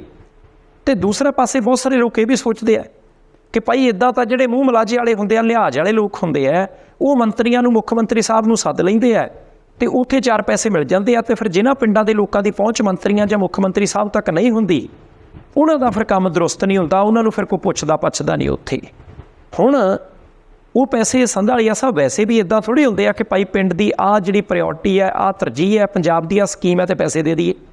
ਮੰਤਰੀ ਸਾਹਿਬ ਸਟੇਜ 'ਤੇ ਬੈਠੇ ਹੋਣਗੇ, ਮੁੱਖ ਮੰਤਰੀ ਸਾਹਿਬ ਸਟੇਜ 'ਤੇ ਬੈਠੇ ਹੋਣਗੇ, ਪਿੰਡ ਵਾਲੇ ਲੋਕ, ਪਾਰਟੀ ਦੇ ਸੱਜਣ ਜੋ ਕੁਛ ਕਹਿਣਗੇ ਤਾਂ ਫਿਰ ਕੰਮ ਤਾਂ ਉਹੀ ਕਰਨਾ ਪੈਣਾ। ਜੇ ਉਹ ਕਹਿਣਗੇ ਸੜਕ ਲਈ ਪੈਸੇ ਦਿਓ, ਸੜਕ ਲਈ ਦੇਣੇ ਪੈਣੇ ਆ। ਸਕੂਲ ਦੇ ਕਮਰੇ ਲਈ ਪੈਸੇ ਦਿਓ, ਸਕੂਲ ਦੇ ਕਮਰੇ ਲਈ ਦੇਣੇ ਪੈਣੇ ਆ। ਸ਼ਮਸ਼ਾਨ ਘਾਟ ਦੀ ਸ਼ੈੱਡ ਪੱਕੀ ਕਰਨੀ ਆ, ਉਹਦੇ ਲਈ ਦੇਣੇ ਪੈਣੇ ਆ। ਸੋ ਅਖਤਿਆਰੀ ਕੋਟੇ ਦੇ ਵਿੱਚ ਕੱਟ ਲੱਗਿਆ। ਹੁਣ ਮੰਤਰੀਆਂ ਨੂੰ ਵੀ ਕਿਤੇ ਜਾ ਕੇ ਜਦੋਂ ਗ੍ਰਾਂਟ ਦੇਣ ਦਾ ਐਲਾਨ ਕਰਨਾ ਤਾਂ ਥੋੜ੍ਹਾ ਜਿਹਾ ਹੱਟ ਘੁੱਟ ਕੇ ਕਰਨਾ ਪਊਗਾ। ਆਪਾਂ ਮੇਰਾ ਖਿਆਲ ਕੱਲ੍ਹ ਮਾੜੀ ਜਿਹੀ ਗੱਲ ਕੀਤੀ, ਅੱਜ ਜਦੋਂ ਉਹਨਾਂ ਨੇ ਇਸ ਚੀਜ਼ ਦੇ ਉੱਪਰ ਪੱਕੀ ਮੋਹਰ ਲਾਤੀ ਆ, ਅਤੇ ਮੈਨੂੰ ਲੱਗਦਾ ਵੀ ਆਪਾਂ ਜ਼ਰੂਰ ਇਸ ਚੀਜ਼ ਨੂੰ ਐਪਰੀਸ਼ੀਏਟ ਕਰੀਏ। ਬਹੁਤੇ ਲੋਕਾਂ ਨੇ ਕਹਿਣਾ ਵੀ ਯਾਰ ਐਪਰੀਸ਼ੀਏਟ ਕਰਨ ਵਾਲੀ ਕਿਹੜੀ ਗੱਲ, ਅਗਲਾ ਪੈਸੇ ਘਟਾ ਦੇ ਤੁਸੀਂ ਐਪਰੀਸ਼ੀਏਟ ਕਰੀਏ ਨੇ। ਮੈਂ ਕਿਉਂ ਕਹਿੰਦਾ ਐਪਰੀਸ਼ੀਏਟ ਕਰੀਏ? ਹੁਣ ਤੁਸੀਂ ਦੇਖੋ ਕਿ ਮੰਨ ਲਓ ਪਰਮਜੀਤ ਸਿੰਘ ਬਾਠ ਮੰਤਰੀ ਸਾਹਿਬ ਨੇ, ਅਸੀਂ ਕੋਈ ਸਮਾਗਮ ਰੱਖਿਆ ਅਤੇ ਮੰਤਰੀ ਸਾਹਿਬ ਨੂੰ ਸੱਦਿਆ ਅਤੇ ਪਰਮਜੀਤ ਬਾਠ ਸਾਹਿਬ ਨੂੰ ਪਹਿਲਾਂ ਮੈਂ ਮੰਨ ਲਓ ਵੀ ਪਿੰਡ ਦੇ ਵਿੱਚ ਕੋਈ ABCD ਬੰਦਾ ਹੋਵਾਂ ਅਤੇ ਮੈਂ ਕਹੀ ਵੀ ਰੋਟੀ ਫਿਰ ਸਾਡੇ ਅੰਸ਼ਰ ਨਹੀਂ, ਉੱਥੇ ਵੀ ਬੈਠ ਕੇ ਬਹਿ ਗਏ ਅਤੇ ਮੈਂ ਆਖਾਂ ਉੱਥੇ ਨਾ ਜੇ ਜ਼ਰੂਰ ਉਨੇ ਕੁ ਫੈਸਲੇ ਚਾਹੀਦੇ ਆ, ਉਸ ਤੋਂ ਬਿਨਾਂ ਫਿਰ ਸਾਡਾ ਗੁਜ਼ਾਰਾ ਹੈ। ਹੁਣ ਤੁਹਾਡੀ ਮੇਰੀ ਨਾ ਮਿੱਤਰਤਾ ਹੋਵੇ ਜਾਂ ਤੁਸੀਂ ਮੌਕੇ ਦੇ ਸਾਹਮਣੇ ਚੱਲ ਯਾਰ ਕੱਟ ਕੁੱਟ ਵਾਹ ਬੰਦੇ ਵੀ ਠੀਕ ਨੇ, ਕੋਈ ਗੱਲ ਨਹੀਂ, ਚੈੱਕ ਕੱਟ ਦਿਓ ਅਤੇ ਦੇ ਦਿਓ। ਮੈਂ ਨਹੀਂ ਆਉਂਦਾ ਵੀ ਤੁਹਾਡੇ ਮਨ 'ਚ ਕੋਈ ਬੇਈਮਾਨੀ, ਪਰ ਮੈਂ ਵੈਸੇ ਗੱਲ ਕਰ, ਤੁਸੀਂ ਚੈੱਕ ਕੱਟਿਆ ਕਿਉਂਕਿ ਤੁਹਾਡੇ ਕੋਲ 5 ਕਰੋੜ ਦੀ ਲਿਮਟ ਹੈ ਅਤੇ 5 ਕਰੋੜ ਦੀ ਲਿਮਟ ਦੇ ਵਿੱਚ ਤੁਸੀਂ ਮੰਨ ਲਓ ਮੈਨੂੰ 5 ਲੱਖ ਦੇ ਦਿੱਤਾ ਜਾਂ 10 ਲੱਖ ਦੇ ਦਿੱਤਾ। ਹੁਣ ਮੇਰੇ ਕੋਲ ਆ ਗਿਆ ਸੌਦਾ, ਉਸ ਤੋਂ ਬਾਅਦ ਮੈਂ ਆਪਣੇ ਉਹ ABCD ਕਾਗਜ਼ ਪੱਤਰ ਕਢਾ ਕੇ ਖਜ਼ਾਨੇ ਜੋ ਪੈਸੇ ਲੈ ਰਹੇ ਅਤੇ ਮੈਂ ਕਿਹਾ ਮੈਂ ਕੰਮ ਕਰਾ ਦਾਂ। ਹੁਣ ਇਹਨੂੰ ਬਿਲਕੁਲ ਉਲਟਾ ਕਰਕੇ ਸੋਚੀਏ ਵੀ ਇਹ ਹੋ ਗਿਆ ਵੀ ਸਰਕਾਰੀ ਖਜ਼ਾਨੇ 'ਚੋਂ ਪੈਸੇ ਆਉਣੇ, ਕਿਸੇ ਬੰਦੇ ਨੇ ਮੰਗੇ ਅਤੇ ਕਿਸੇ ਬੰਦੇ ਕੋਲ ਅਖਤਿਆਰ ਆ, ਉਹਨੇ ਲਿਖ ਕੇ ਅਤੇ ਦੇ ਦੇ। ਜੇ ਆਪਾਂ ਦੂਸਰੇ ਐਂਗਲ ਤੋਂ ਦੇਖੀਏ ਵੀ ਜਦੋਂ ਕੋਈ ਸਰਕਾਰੀ ਕੰਮ ਲਾਉਣਾ ਹੁੰਦਾ ਅਤੇ ਉਦੋਂ ਕਿੱਦਾਂ ਹੁੰਦਾ? ਸਭ ਤੋਂ ਪਹਿਲਾਂ ਸਰਕਾਰੀ ਕੰਮ ਦੀ ਲੋੜ ਹੁੰਦੀ ਹੈ, ਫਿਰ ਉਹਦਾ ਸਰਵੇ ਹੁੰਦਾ, ਫਿਰ ਉਹਦਾ ਟੈਂਡਰ ਹੁੰਦਾ ਅਤੇ ਸਭ ਤੋਂ ਘੱਟ ਪੈਸਿਆਂ ਦੇ ਉੱਪਰ ਜਿਹੜਾ ਵੀ ABCD ਬੰਦਾ ਹੁੰਦਾ ਵੀ ਮੈਂ ਇਹ ਕੰਮ ਕਰਕੇ ਦਊਂਗਾ, ਉਹਨੂੰ ਉਹ ਟੈਂਡਰ ਦਿੱਤਾ ਜਾਂਦਾ। ਹੁਣ ਕਿੱਥੇ ਤੇ ਇੱਕ ਕੰਮ ਨੂੰ ਕਰਨ ਦੇ ਲਈ ਉਹ 3-4 ਤਰ੍ਹਾਂ ਦੀਆਂ ਪ੍ਰਕਿਰਿਆਵਾਂ ਚੱਲਦੀਆਂ ਅਤੇ ਕਿੱਥੇ ਇੱਕ ਕੰਮ ਨੂੰ ਕਰਨ ਦੇ ਲਈ ਆ ਜਿਹੜੀ ਮੈਂ ਪ੍ਰਕਿਰਿਆ ਦੱਸੀ ਇਹ ਚੱਲ ਪੈਂਦੀ। ਹੁਣ ਮੈਂ ਨਹੀਂ ਆਉਂਦਾ ਵੀ ਉਹ ਜਿਹੜਾ 5 ਲੱਖ WhatsApp 'ਤੇ ਮੈਨੂੰ ਦੇ ਗਏ ਸੀ ਜੀ, ਉਹ ਮੈਂ ਸਾਰਾ ਹੀ ਲਾ ਦੇਣਾ। ਹੋਣਗੇ ਬੰਦੇ ਇਮਾਨਦਾਰ, ਮੈਂ ਤਾਂ ਆਪਣੀ ਗੱਲ ਕਰ। ਹੁਣ ਜਦੋਂ ਇਹੋ ਜਿਹਾ ਹਿਸਾਬ ਕਿਤਾਬ ਹੁੰਦਾ ਅਤੇ ਜੇ ਉਹ ਪੈਸਾ ਜਿੰਨਾ ਜ਼ਿਆਦਾ ਮਾਤਰਾ 'ਚ ਹੋਊਗਾ ਅਤੇ ਜਿੰਨਾ ਜ਼ਿਆਦਾ ਮੇਰੇ ਵਰਗੇ ਲੋਕਾਂ ਤੱਕ ਪਹੁੰਚ ਜੂਗਾ, ਇਹਦਾ ਮਤਲਬ ਉਹਦੇ ਉਨੇ ਹੀ ਚਾਂਸਿਸ ਹੋਣਗੇ ਵੀ ਉਹ ਸੱਜੇ ਖੱਬੇ ਅਤੇ ਥੱਲੇ ਕਿਸੇ ਨਾ ਕਿਸੇ ਖੂਨ ਦੇ ਵਿੱਤ ਦੇ ਵਿੱਚ ਵੜ ਜਾਵੇ। ਅਤੇ ਜੇ ਉਹ ਪਿੱਛੋਂ ਹੀ ਹੱਥ ਘੁੱਟ ਲਿਆ ਜਾਵੇ ਵੀ ਇਸ ਤਰ੍ਹਾਂ ਦੀ ਲੀਕੇਜ ਆਪਾਂ ਬਚਾਉਣੀ ਹੈ, ਸਿਰਫ ਚਲੋ ਜੇ ਗਿਆ ਹੀ ਅਗਲਾ ਬੰਦਾ ਕਾਹਲੀ ਪੈ ਗਿਆ, ਬਹੁਤ ਵੀ ਗੁਜ਼ਾਰਾ ਨੇ ਮਾਰਾ ਕੁਛ ਕਰ 50,000 ਦੇ ਦਿਓ। ਹੁਣ 50,000 ਨਾਲ ਮਿਲ ਗਿਆ ਤਾਂ ਮੱਥਾ ਵੀ ਡੰਮਿਆ ਗਿਆ ਅਤੇ ਅਗਲੇ ਨੂੰ ਮਾਨਤਾ ਰਹਿ ਗਿਆ ਵੀ ਯਾਰ ਚਲੋ ਕੁਛ ਨਾ ਕੁਛ ਦੇ ਕੇ ਗਏ। ਸੋ ਮੈਨੂੰ ਲੱਗਦਾ ਵੀ ਇੱਕ ਤਰ੍ਹਾਂ ਨਾਲ ਤਾਂ ਠੀਕ, ਪਰ ਇਹਦਾ ਮਤਲਬ ਇਹ ਨਹੀਂ ਹੈ ਕਿ ਉਹ ਪੈਸੇ ਬਚਾ ਲਏ ਅਤੇ ਹੁਣ ਕਿਤੇ ਖਰਚ ਨਹੀਂ, ਸਗੋਂ ਜਿਹੜੇ ਉਹ ਪੈਸੇ ਬਚਾਏ ਗਏ ਨੇ ਉਹ ਸਿਸਟਮੈਟਿਕ ਢੰਗ ਦੇ ਨਾਲ ਜਿੱਥੇ ਹੋਰ ਜ਼ਰੂਰਤਾਂ ਨੇ, ਜਿੱਥੇ ਲੋੜਾਂ ਨੇ, ਉੱਥੇ ਬਕਾਇਦਾ ਐਨਾਲਿਸਿਸ ਕਰਕੇ, ਸਰਵੇ ਕਰਕੇ, ਲੋ ਕੋਸਟ ਦਾ ਟੈਂਡਰ ਕਰਕੇ ਅਤੇ ਫਿਰ ਉਹ ਕੰਮ ਕਰਵਾਏ ਜਾਣ। ਫਿਰ ਲੋਕਾਂ ਨੂੰ ਹੋਊਗਾ ਵੀ ਯਾਰ ਜਦੋਂ ਕੰਮ ਆਪਣੇ ਤੌਰ 'ਤੇ ਹੋਈ ਜਾਂਦੇ ਨੇ ਤੇ ਇਹ ਮੰਤਰੀ ਸਾਹਿਬ 'ਚ ਜ਼ਰੂਰ ਸਿੱਧੇ ਪੈਸੇ ਲੈਣੇ। ਨਹੀਂ ਠੀਕ ਹੈ ਸੰਧਾਲੀਆ ਸਾਹਿਬ, ਫੈਸਲੇ ਹੋਰ ਵੀ ਹੋਏ ਆ। ਇੱਕ ਤਾਂ ਉਹਦੇ ਵਿੱਚ ਹੋਇਆ ਕਿ ਭਾਈ ਥੋੜ੍ਹੇ ਜਿਹੇ ਨਾ ਜਿਹੜੇ ਬਾਹਰੋਂ ਬੰਦੇ +2 ਤੱਕ ਦੇ ਜਿਹੜੇ ਸਕੂਲ ਨੇ ਉਹਨਾਂ ਦੇ ਵਿੱਚ ਸਿੱਖਿਆ ਵਿਭਾਗ ਦੇ ਵਿੱਚ ਕੁਛ ਗੈਸਟ ਜਿਹੜੇ ਹੈ ਉਹ ਬੰਦੇ ਲਿਆਂਦੇ ਜਾਣਗੇ ਜਿਹੜੇ ਪਹਿਲਾਂ ਤਜਰਬੇਕਾਰ ਬੰਦੇ ਨੇ। ਹੋ ਸਕਦਾ ਉਹਨਾਂ ਦੇ ਤਜਰਬੇ ਦਾ ਲਾਹਾ ਹੋਵੇ। ਬਾਕੀ ਜਦੋਂ ਵਿਸਥਾਰ ਦੇ ਵਿੱਚ ਇਸ ਫੈਸਲੇ ਦੀ ਜਾਣਕਾਰੀ ਮਿਲੂ ਆਪਾਂ ਫਿਰ ਗੱਲ ਕਰਾਂਗੇ। 3-4 ਕੈਦੀਆਂ ਦੀ ਰਿਹਾਈ ਨੂੰ ਮਨਜ਼ੂਰੀ ਦਿੱਤੀ ਗਈ ਹੈ, ਇੱਕ ਫਾਈਲ ਨਾ ਮਨਜ਼ੂਰ ਕੀਤੀ ਗਈ ਹੈ। ਅਤੇ ਅੱਜ ਸੰਧਾਲੀਆ ਸਾਹਿਬ ਖੇਡਾਂ ਵਤਨ ਪੰਜਾਬ ਦੀਆਂ ਸ਼ੁਰੂ ਹੋਣ ਜਾ ਰਹੀਆਂ। ਮੁੱਖ ਮੰਤਰੀ ਸਾਹਿਬ ਨੇ ਉਦਘਾਟਨ ਵੀ ਕਰਨਾ, ਵਾਲੀਬਾਲ ਦਾ ਮੈਚ ਵੀ ਖੇਡਣਾ। ਅਤੇ ਸਭ ਤੋਂ ਵੱਡੀ ਗੱਲ ਜਿਹੜੀ ਆਪਾਂ ਖਾਸ ਤੌਰ ਦੇ ਉੱਤੇ ਕਰਨੀ ਹੈ ਕਿ ਕਰੋੜਾਂ ਰੁਪਈਏ ਦੇ ਇਨਾਮ ਉਹਨਾਂ ਨੇ ਵੰਡਣੇ ਆ ਖਿਡਾਰੀਆਂ ਨੂੰ। ਹੁਣ ਕਰੋੜਾਂ ਰੁਪਈਏ ਦੇ ਇਨਾਮ ਕਿਹੜੇ ਖਿਡਾਰੀਆਂ ਨੂੰ ਵੰਡਣੇ? 8,000 ਖਿਡਾਰੀ ਹੈ। ਗੁਰਮੀਤ ਸਿੰਘ ਮੀਥੇਰ ਪੰਜਾਬ ਦੇ ਸਪੋਰਟਸ ਮਿਨਿਸਟਰ ਨੇ, ਤਾਂ ਉਹਨਾਂ ਨੇ ਪਿਛਲੇ ਦਿਨ ਕਿਹਾ ਸੀ ਕਿ ਅਸੀਂ ਫਾਈਲਾਂ ਕਢਵਾ ਕੇ ਦੇਖੀਆਂ ਤਾਂ ਪਿਛਲੇ 50 ਸਾਲਾਂ ਦੇ ਵਿੱਚ ਬਹੁਤ ਸਾਰੇ ਖਿਡਾਰੀ ਜਿਨ੍ਹਾਂ ਨੇ ਮੱਲਾਂ ਮਾਰੀਆਂ ਉਹਨਾਂ ਦਾ ਕੈਸ਼ ਪ੍ਰਾਈਜ਼ ਅਨਾਊਂਸ ਹੋਇਆ ਪਰ ਉਹਨੂੰ ਦਿੱਤਾ ਨਹੀਂ ਗਿਆ। ਉਹ ਕਹਿੰਦੇ ਅਸੀਂ ਕਿਹਾ ਕਿ ਭਾਈ ਭਾਵੇਂ ਪਿਛਲੀਆਂ ਸਰਕਾਰਾਂ ਦੇ ਬਕਾਏ ਪਏ ਆ ਪਰ ਦੇਣੇ ਜ਼ਰੂਰ ਹੈ। ਹੁਣ ਜੇ ਉਹ ਕਰੋੜਾਂ ਰੁਪਈਏ ਸਪੇਅਰ ਰੱਖ ਕੇ ਮੁੱਖ ਮੰਤਰੀ ਸਾਹਿਬ ਪਿਛਲੇ 5 ਸਾਲਾਂ ਦਾ ਬੈਕਲੌਗ ਕੱਢ ਰਹੇ ਆ ਤਾਂ ਸੰਧਾਲੀਆ ਸਾਹਿਬ ਚੰਗੀ ਗੱਲ ਹੈ। ਜੇ ਕੈਦੀਆਂ ਦੀ ਰਿਹਾਈ ਹੋ ਰਹੀ ਹੈ ਤਾਂ ਚੰਗੀ ਗੱਲ ਹੈ। ਜਿਹਦੀ ਰਿਹਾਈ ਨਹੀਂ ਹੋ ਸਕਦੀ, ਜੇ ਉਹਦੀ ਫਾਈਲ ਰਿਜੈਕਟ ਕੀਤੀ ਜਾ ਰਹੀ ਹੈ ਤਾਂ ਉਹਦੇ ਵਿੱਚ ਸੋਚਣਾ ਵਿਚਾਰਨਾ ਪਊਗਾ ਕਿ ਭਾਈ ਕਹਾਣੀ ਕੀ ਹੈ। ਸੋ ਕੁੱਲ ਮਿਲਾ ਕੇ ਫੈਸਲੇ 4-5 ਕੀਤੇ ਗਏ ਆ ਪਰ ਕੋਈ ਬਹੁਤੀ ਵੱਡੀ ਜੇ ਆਪਾਂ ਕਹੀਏ ਕਿ ਰਿਉੜੀ ਵੰਡ ਦਿੱਤੀ ਗਈ ਹੈ ਚੋਣਾਂ ਨੂੰ ਸਾਹਮਣੇ ਦੇਖਦੇ ਹਾਂ ਤਾਂ ਇੱਦਾਂ ਦੀ ਗੱਲ ਕੋਈ ਖਾਸ ਸਾਹਮਣੇ ਆਈ ਨਹੀਂ। ਪਰ ਸਭ ਤੋਂ ਵੱਡੀ ਗੱਲ ਸੰਧਾਲੀਆ ਸਾਹਿਬ, ਦਿਨ ਰਹਿ ਗਿਆ 2 ਦਿਨਾਂ ਤੋਂ ਬਾਅਦ ਇੱਕ ਮੀਟਿੰਗ ਹੋਣੀ ਹੈ। ਭਾਰਤ ਦਾ ਸਭ ਤੋਂ ਜ਼ਿਆਦਾ ਭੀੜ ਭੜੱਕੇ ਵਾਲਾ ਸ਼ਹਿਰ ਮੁੰਬਈ ਹੈ। ਉੱਥੇ ਹੋਣਗੇ ਰਾਹੁਲ ਗਾਂਧੀ, ਉੱਥੇ ਹੋਣਗੇ ਮਲਕਰਜਨ ਖੜਗੇ, ਉੱਥੇ ਮੁਲਾਇਮ ਸਿੰਘ ਯਾਦਵ ਦਾ ਪੁੱਤ ਹੋਊਗਾ ਅਖਿਲੇਸ਼ ਯਾਦਵ, ਉੱਥੇ ਹੀ ਸ਼ਰਦ ਪਵਾਰ ਹੋਣਾ ਹੈ, ਉੱਥੇ ਉद्धਵ ਠਾਕਰੇ ਹੋਣਾ ਹੈ, ਉੱਥੇ ਪੁੱਜ ਜਾਣਾ ਨਿਤਿਸ਼ ਕੁਮਾਰ ਨੇ ਤੇ ਨਾਲ ਲੈ ਜਾਣਾ ਤੇਜਸਵੀ ਯਾਦਵ ਨੂੰ। ਮਮਤਾ ਬੈਨਰਜੀ ਨੇ ਵੀ ਚੇਚਾ ਜਾਣਾ ਹੈ। ਉਮੀਦ ਤਾਂ ਕਰਨੀ ਚਾਹੀਦੀ ਹੈ ਕਿ ਕੇਜਰੀਵਾਲ ਸਾਹਿਬ ਦੇ ਨਾਲ ਭਗਵੰਤ ਮਾਨ ਸਾਹਿਬ ਹੋਣਗੇ ਜ਼ਰੂਰ। ਉਧਰਲੇ ਪਾਸੇ ਤਾਮਿਲਨਾਡੂ ਦਾ ਮੁੱਖ ਮੰਤਰੀ MK ਸਟਾਲਿਨ ਵੀ ਆਊਗਾ ਤੇ 4-5 ਕਾਮਰੇਡਾਂ ਦੇ ਲੀਡਰ ਵੀ ਆਉਣਗੇ। ਹੁਣ ਇੱਕ ਪਾਸੇ ਤਾਂ ਉੱਥੇ ਭਾਰਤੀ ਜਨਤਾ ਪਾਰਟੀ ਦੇ ਖਿਲਾਫ ਜਿਹੜਾ ਇੰਡੀਆ ਨਾਂ ਦਾ ਗੱਠਜੋੜ ਬਣਿਆ ਉਹਦੀ ਤੀਸਰੀ ਮੀਟਿੰਗ ਹੋਣੀ ਹੈ। ਪਹਿਲੀ ਪਟਨਾ ਸਾਹਿਬ, ਦੂਸਰੀ ਬੈਂਗਲੌਰ ਤੇ ਤੀਸਰੀ ਹੁਣ ਮੁੰਬਈ। ਜੀ ਚਰਚਾ ਤਾਂ ਵੈਸੇ ਨਿਤਿਸ਼ ਕੁਮਾਰ ਨੇ ਛੇੜ ਦਿੱਤਾ। ਜਦੋਂ ਉਹਨਾਂ ਨੂੰ ਪੁੱਛਿਆ ਗਿਆ ਨਿਤਿਸ਼ ਕੁਮਾਰ ਜੀ ਫਿਰ ਕਨਵੀਨਰ ਥਾਪਿਆ ਜਾਊਗਾ, ਉਹ ਕਹਿੰਦੇ ਜੀ ਬਣਾਇਆ ਜਾ ਸਕਦਾ ਇਸ ਮੀਟਿੰਗ 'ਚ। ਫਿਰ ਨਿਤਿਸ਼ ਕੁਮਾਰ ਜੀ ਤੁਹਾਨੂੰ ਬਣਾਉਣਾ ਹੈ, ਉਹ ਕਹਿੰਦੇ ਬਿਲਕੁਲ ਨਹੀਂ, ਮੈਂ ਕੋਈ ਕਨਵੀਨਰ ਨਹੀਂ ਬਣਨਾ। ਮੈਂ ਵੱਧ ਤੋਂ ਵੱਧ ਸਿਆਸੀ ਪਾਰਟੀਆਂ ਨੂੰ ਭਾਜਪਾ ਦੇ ਖਿਲਾਫ ਕਹਿੰਦੇ ਇਕੱਠਾ ਜ਼ਰੂਰ ਕਰਨਾ ਪਰ ਕਨਵੀਨਰ ਬਣਨ ਦੀ ਮੇਰੀ ਕਿਸੇ ਵੀ ਤਰ੍ਹਾਂ ਦੀ ਕੋਈ ਰੁਚੀ ਨਹੀਂ। ਚਲੋ ਇਹ ਵੀ ਹੋ ਗਿਆ। ਅਤੇ ਨਾਲ ਹੀ ਉਹਨਾਂ ਨੇ ਕਹਿ ਦਿੱਤਾ, ਉਹ ਕਹਿੰਦੇ ਜੀ 4 ਸਿਆਸੀ ਪਾਰਟੀਆਂ ਜਿਹੜੀਆਂ ਕਿ ਪਹਿਲਾਂ ਭਾਰਤੀ ਜਨਤਾ ਪਾਰਟੀ ਵਾਲੇ NDA ਗੱਠਜੋੜ ਦੇ ਵਿੱਚ ਸ਼ਾਮਿਲ ਸਨ, ਉਹ 4 ਸਿਆਸੀ ਪਾਰਟੀਆਂ ਹੁਣ ਇੰਡੀਆ ਨਾਂ ਦੇ ਗੱਠਜੋੜ ਦੇ ਵਿੱਚ ਆ ਜਾਣਗੀਆਂ। ਹੁਣ ਸੰਧਾਲੀਆ ਸਾਹਿਬ ਜਿਹੜਾ ਹੁਣ ਤੱਕ ਦਾ ਅੰਕੜਾ ਸੀ 26 ਸਿਆਸੀ ਪਾਰਟੀਆਂ ਜੁੜ ਗਈਆਂ ਸੀ ਇੰਡੀਆ ਗੱਠਜੋੜ ਦੇ ਵਿੱਚ, ਅਤੇ ਜੇ 4 ਸਿਆਸੀ ਪਾਰਟੀਆਂ ਹੋਰ ਆ ਜਾਣਗੀਆਂ ਨਿਤਿਸ਼ ਕੁਮਾਰ ਦੇ ਕਹੇ ਮੁਤਾਬਕ ਇਹਨਾਂ ਦੀ ਗਿਣਤੀ 30 ਹੋ ਜਾਊ। NDA ਗੱਠਜੋੜ ਦੇ ਵਿੱਚ 37 ਪਾਰਟੀਆਂ ਸੀ ਅਤੇ ਉੱਧਰੋਂ 4 ਪਾਰਟੀਆਂ ਟੁੱਟ ਜਾਣਗੀਆਂ ਅਤੇ ਉੱਥੇ 33 ਰਹਿ ਜਾਣਗੀਆਂ। ਦੂਸਰੀ ਗੱਲ ਉਹ ਕਹਿੰਦੇ ਜੀ ਅਸੀਂ ਲੋਗੋ ਵੀ ਜਾਰੀ ਕਰਨਾ ਹੈ, ਅਸੀਂ ਸੀਟ ਸ਼ੇਅਰਿੰਗ ਦੇ ਉੱਤੇ ਵੀ ਚਰਚਾ ਕਰਨੀ ਹੈ ਅਤੇ ਜੇ ਸੱਚੀ ਮੁੱਚੀ ਲੋਗੋ ਵੀ ਜਾਰੀ ਹੋ ਜੂ, ਸੀਟ ਸ਼ੇਅਰਿੰਗ 'ਤੇ ਵੀ ਚਰਚਾ ਹੋ ਜੂ, ਕਨਵੀਨਰ ਵੀ ਥਾਪ ਦਿੱਤਾ ਜਾਊ ਅਤੇ ਜੇ ਨਾਲ ਲੜੇ ਇਹ ਤਾਂ ਇੰਨਾ ਕੰਮ ਕਰ ਗਿਆ ਤਾਂ 2 ਕਦਮ ਸੰਧਾਲੀਆ ਸਾਹਿਬ ਅੱਗੇ ਤਾਂ ਜ਼ਰੂਰ ਵੱਧ ਗਿਆ। ਫਿਰ ਇਹ ਬਿਲਕੁਲ ਵੱਧ ਕੇ ਦੇਖੋ, ਮੈਨੂੰ ਇਹ ਲੱਗਣ ਲੱਗ ਗਿਆ ਕਿ ਜੋ ਕੁਛ ਪਿਛਲੇ ਸਮੇਂ 'ਚ ਹੋਇਆ, ਤਾਂ ਚਾਹੇ ਆਪਾਂ ਅਜੀਤ ਪਵਾਰ ਵਾਲਾ ਐਪੀਸੋਡ ਦੇਖ ਲਈਏ, ਚਾਹੇ ਅਜੀਤ ਪਵਾਰ ਦਾ ਆਪਣੇ ਚਾਚੇ ਸ਼ਰਦ ਪਵਾਰ ਨੂੰ ਮਿਲਣਾ ਕਹਿ ਲਈਏ, ਜਾਂ ਪਿਛਲੇ ਦਿਨੀ ਸ਼ਰਦ ਪਵਾਰ ਸਾਹਿਬ ਦਾ ਆਪਣੇ ਭਤੀਜੇ ਅਜੀਤ ਪਵਾਰ ਬਾਰੇ ਇਹ ਕਹਿਣਾ ਬੰਦਾ ਹੀ ਆਪਣਾ ਕਰ ਲਈ, ਕੋਈ ਨਹੀਂ ਆਪਾਂ ਇਕੱਠੇ ਹਾਂ। ਇਹਨਾਂ ਚੀਜ਼ਾਂ ਤੋਂ ਮੈਨੂੰ ਲੱਗਦਾ ਕਿ ਵੀ ਜਿਸ ਤਰ੍ਹਾਂ ਦੇ ਗੱਠਜੋੜ ਨੂੰ ਇਹ ਬਣਾ ਕੇ ਅਤੇ 2024 ਤੱਕ ਲਿਜਾਣ ਦੀ ਕੋਸ਼ਿਸ਼ ਕਰਦੇ ਪਏ, ਉਹ ਜੇ ਮੈਂ ਇਹ ਕਹਾਂ ਤਾਂ ਕੱਚ ਘਰੜ ਦੀ ਗੱਲ ਲੱਗਦੀ ਹੈ। ਇਹ ਉੱਦਾਂ ਹੀ ਉਹ ਕਹਿੰਦੇ ਵੀ ਯਾਰ ਇਹ ਹੁਣ ਸਮੁੰਦਰ 'ਤੇ ਪਾਰ ਕਰਨਾ ਅਤੇ ਬੇੜਾ ਬਣਾ ਲਈ, ਪਰ ਬੇੜੇ 'ਚ ਜਿੱਦਾਂ ਇਹ ਮਤਲਬ ਥਵੇ ਜੇ ਫੱਟੇ ਠੋਕਣ ਦੀ ਕੋਸ਼ਿਸ਼ ਕਰ ਰਹੇ ਆ, ਜੇ ਕੋਈ ਇਹ ਕਵੇ ਵੀ ਬਹੁਤ ਹੀ ਸਾਫ ਸਮੂਥ ਅਤੇ ਉਹਨੇ ਸੌਖਾ ਚੱਲ ਜਾਣਾ ਅਤੇ ਬੜਾ ਟਾਈਮ ਨਾਲ ਪਹੁੰਚ ਜਾਣਾ, ਉਹਦੀ ਮੈਨੂੰ ਆਸ ਘੱਟ ਹੈ।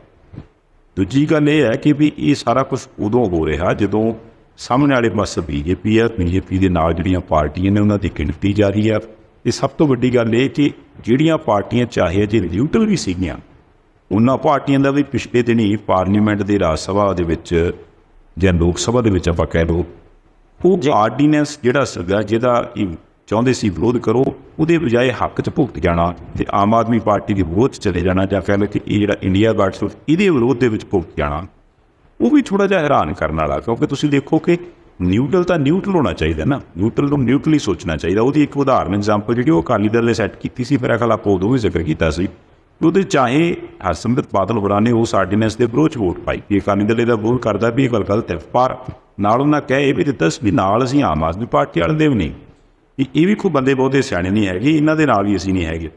ਸੋ ਮੈਨੂੰ ਇੱਥੇ ਇਹ ਲੱਗਦੀ ਇਹ ਗੱਲ ਵੀ ਇਹ ਜੋ ਕੁਛ ਵੀ ਇਸ ਵਕਤ ਹੈਗਾ, ਇਸ ਵਕਤ ਮਾਹੌਲ ਚਾਲ ਬਣਿਆ, ਇਹਦੇ 'ਚ ਇਹ ਜੋੜ ਤੋੜ ਕਿੱਥੇ ਜੇ ਪਹੁੰਚੂਗਾ ਜਾਂ ਇਹ ਕਿੰਨੀ ਕੁ ਦੂਰ ਤੱਕ ਜਾਊਗਾ, ਇਹਦੀ ਅਜੇ ਆਸ ਮੈਨੂੰ ਘੱਟ ਲੱਗਦੀ ਹੈ। ਕਿਉਂਕਿ ਠਿੱਬੀਆਂ ਲਾਉਣ ਵਾਲਿਆਂ ਦੇ ਕੋਲ ਬਹੁਤ ਸਾਰੇ ਢੰਗ ਤਰੀਕੇ ਨੇ, ਉਹਨਾਂ ਦੇ ਹਿਸਾਬ ਨਾਲ ਆਪਣੀਆਂ ਠਿੱਬੀਆਂ ਲਾ ਲੈਣੀ। ਸੰਧਾਲੀਆ ਸਾਹਿਬ, ਮੈਂ ਰੋਕਦਾ ਜੀ ਤੁਹਾਨੂੰ, ਮੈਂ ਜੀ ਇੱਕ ਗੱਲ ਜਿਹੜੀ ਜ਼ਰੂਰ ਇੱਥੇ ਕਹਿਣਾ ਚਾਹੁੰਦਾ, ਦੋ ਵੱਖੋ ਵੱਖਰੀਆਂ ਪ੍ਰਤੀਕਿਰਿਆਵਾਂ ਨੇ ਇਸ ਵੇਲੇ ਜੀ। ਜੇ ਤਾਂ ਆਪਾਂ ਮਮਤਾ ਬੈਨਰਜੀ ਦੇ ਤਾਜ਼ੇ ਬਿਆਨ ਨਾਲ ਦੇਖੀਏ ਤਾਂ ਲੱਗਦਾ ਕਿ ਭਾਈ ਇੰਡੀਆ ਨਾਂ ਦੇ ਗੱਠਜੋੜ ਦੀ ਦੌੜ ਬਹੁਤੀ ਲੰਬੀ ਨਹੀਂ ਹੈਗੀ।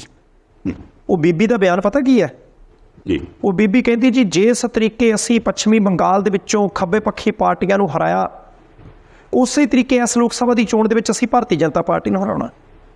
ਜੀ ਹੁਣ ਬੀਬੀ ਨੂੰ ਤਾਂ ਚੰਗੀ ਤਰ੍ਹਾਂ ਪਤਾ ਹੋਣਾ ਕਿ ਇੰਡੀਆ ਨਾਂ ਦੇ ਗੱਠਜੋੜ ਦੇ ਵਿੱਚੋਂ ਖੱਬੇ ਪੱਖੀ ਪਾਰਟੀਆਂ ਵੀ ਸ਼ਾਮਲ ਹੈ।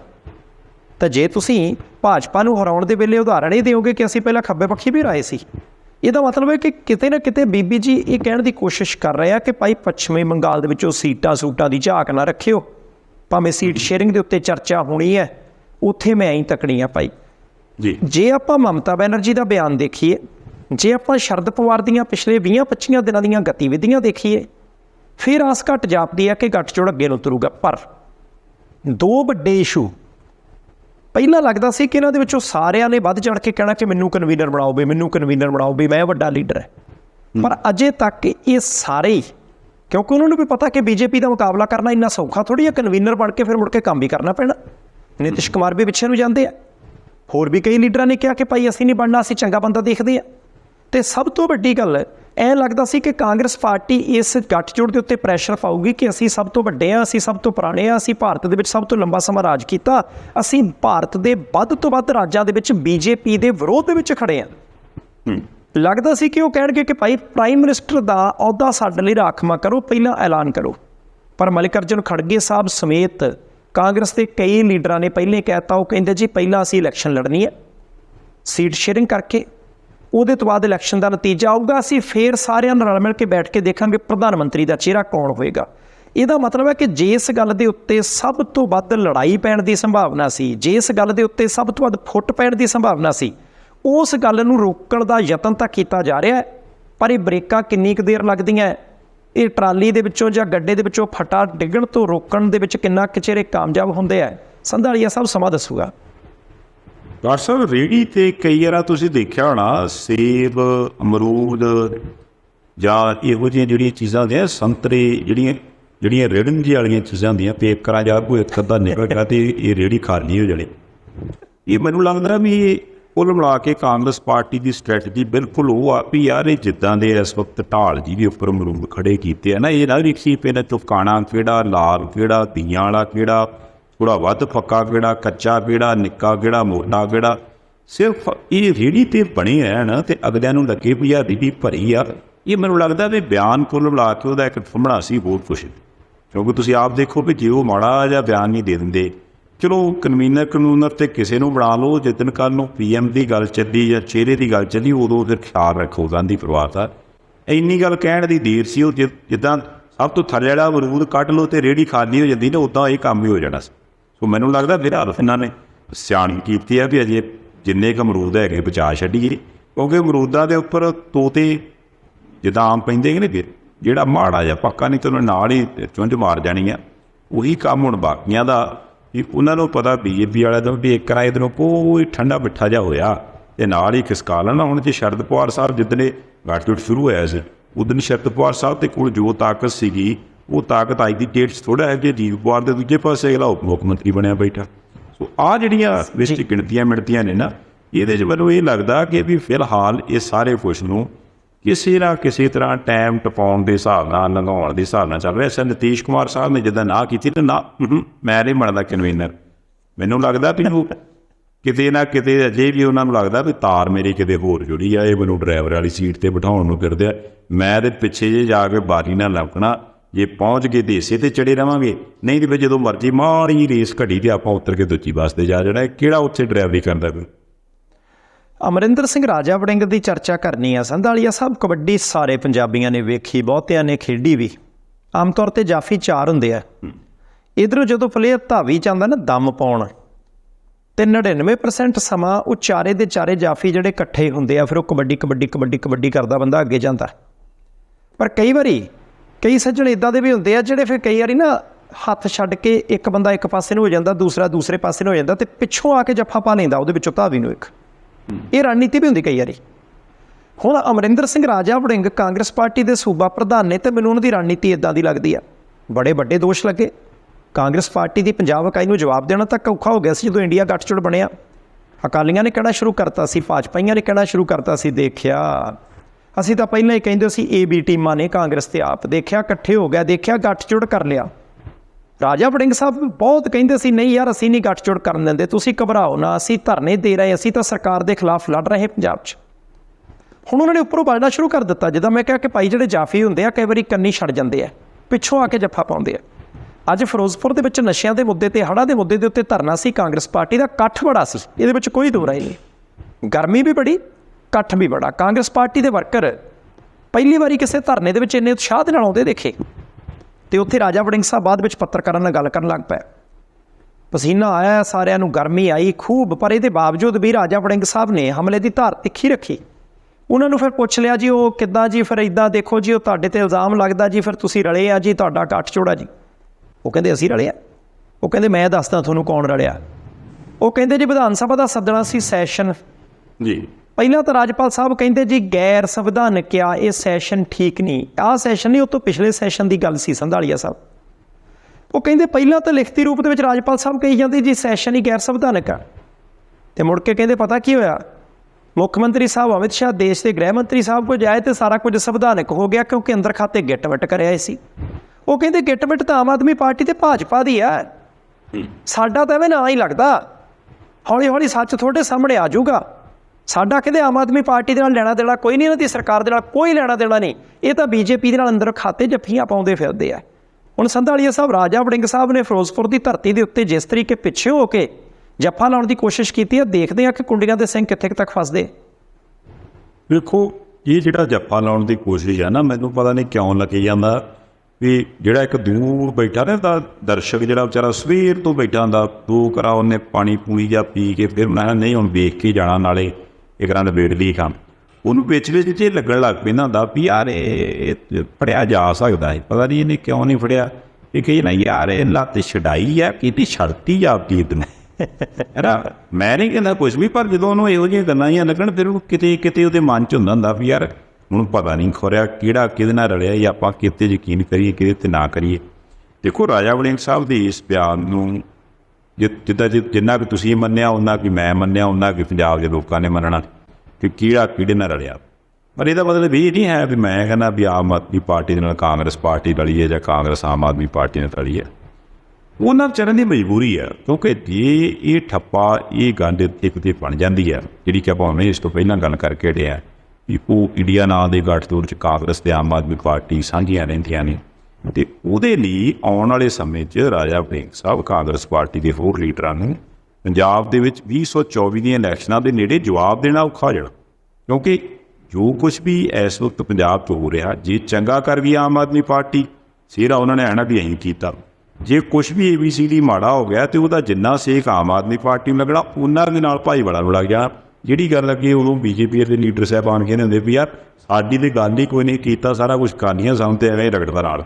ਉਹ ਮੈਨੂੰ ਲੱਗਦਾ ਵੀ ਇਹ ਗੱਲ ਨਾ ਬਣੇ, ਇਸ ਪਾਸੇ ਨਾ ਹੋਵੇ, ਤਾਂ ਕਰਕੇ ਰਾਜਾ ਵੜਿੰਗ ਸਾਹਿਬ ਥੋੜ੍ਹਾ ਬਿਆਨ ਜਿਹਾ ਦੇ ਕੇ ਲੋਕਾਂ ਨੂੰ ਜਿਤਾਉਂਦੇ ਰਹਿੰਦੇ ਵੀ ਨਾ ਅਸੀਂ ਤਾਂ ਗਏ ਹੀ ਨਹੀਂ, ਅਸੀਂ ਕਦੋਂ ਗਏ ਉੱਥੇ, ਨਾ ਸਾਡਾ ਨਹੀਂ ਕੋਈ ਲੈਣਾ ਦੇਣਾ ਉਹਦੇ ਨਾਲ। ਨਹੀਂ ਦੇਖੋ ਰਾਜਾ ਵੜਿੰਗ ਹੋਰੀ ਸਰਗਰਮ ਤਾਂ ਪੂਰੇ ਨੇ।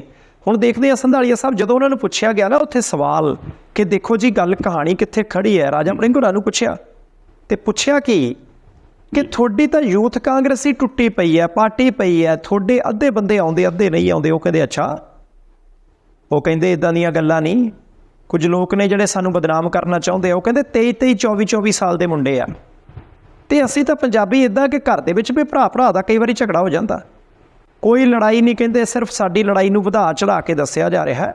ਤੁਸੀਂ ਕਹਿੰਦੇ 4 ਦਿਨ ਰੁਕ ਜਾਓ, ਅਸੀਂ ਇੱਕੋ ਸਟੇਜ ਦੇ ਉੱਤੇ ਸਾਰੇ ਬੰਦੇ ਇਕੱਠੇ ਕਰ ਦਿੰਦੇ। ਲੋਕ ਸਭਾ ਦੀਆਂ ਚੋਣਾਂ ਦੇ ਵਿੱਚ ਤੁਸੀਂ ਦੇਖਿਓ ਇਕੱਠੇ ਧਮਾਲਾ ਪਾਉਂਦੇ ਕਿੱਦਾਂ। ਹੁਣ ਜਦੋਂ ਰਾਜਾ ਵੜਿੰਗ ਸਾਹਿਬ ਇੰਨੇ ਕੌਨਫੀਡੈਂਸ ਦੇ ਨਾਲ, ਇੰਨੇ ਆਤਮ ਵਿਸ਼ਵਾਸ ਦੇ ਨਾਲ ਗੱਲ ਕਰਦੇ ਆ ਤਾਂ ਐਂ ਲੱਗਦਾ ਕਿ ਅੰਦਰ ਖਾਤੇ ਸਾਰਾ ਕੁਝ ਠੀਕ ਹੋ ਰਿਹਾ। ਅਤੇ ਇੱਕ ਸੰਧਾਲੀਆ ਸਾਹਿਬ ਖਬਰ ਜਿਹੜੇ ਦੁਨੀਆ ਭਰ ਦੇ ਵਿੱਚ ਜਿਹੜੇ ਮਾਂ-ਬਾਪ ਨੇ, ਪੇਰੈਂਟਸ ਨੇ, ਜਿਨ੍ਹਾਂ ਦੇ ਬੱਚੇ ਹੌਲੀ ਹੌਲੀ ਵੱਡੇ ਹੋ ਰਹੇ ਹੈ, ਜਿਨ੍ਹਾਂ ਦੇ ਉੱਤੇ ਬੱਚਿਆਂ ਦੇ ਉੱਤੇ ਪ੍ਰੈਸ਼ਰ ਹੈ ਕਿ ਭਾਈ ਕੰਪੀਟੀਸ਼ਨ ਦਾ ਜ਼ਮਾਨਾ ਹੈ, ਉਹਨਾਂ ਦੇ ਲਈ ਹੈ ਬਹੁਤ ਇੰਪੋਰਟੈਂਟ।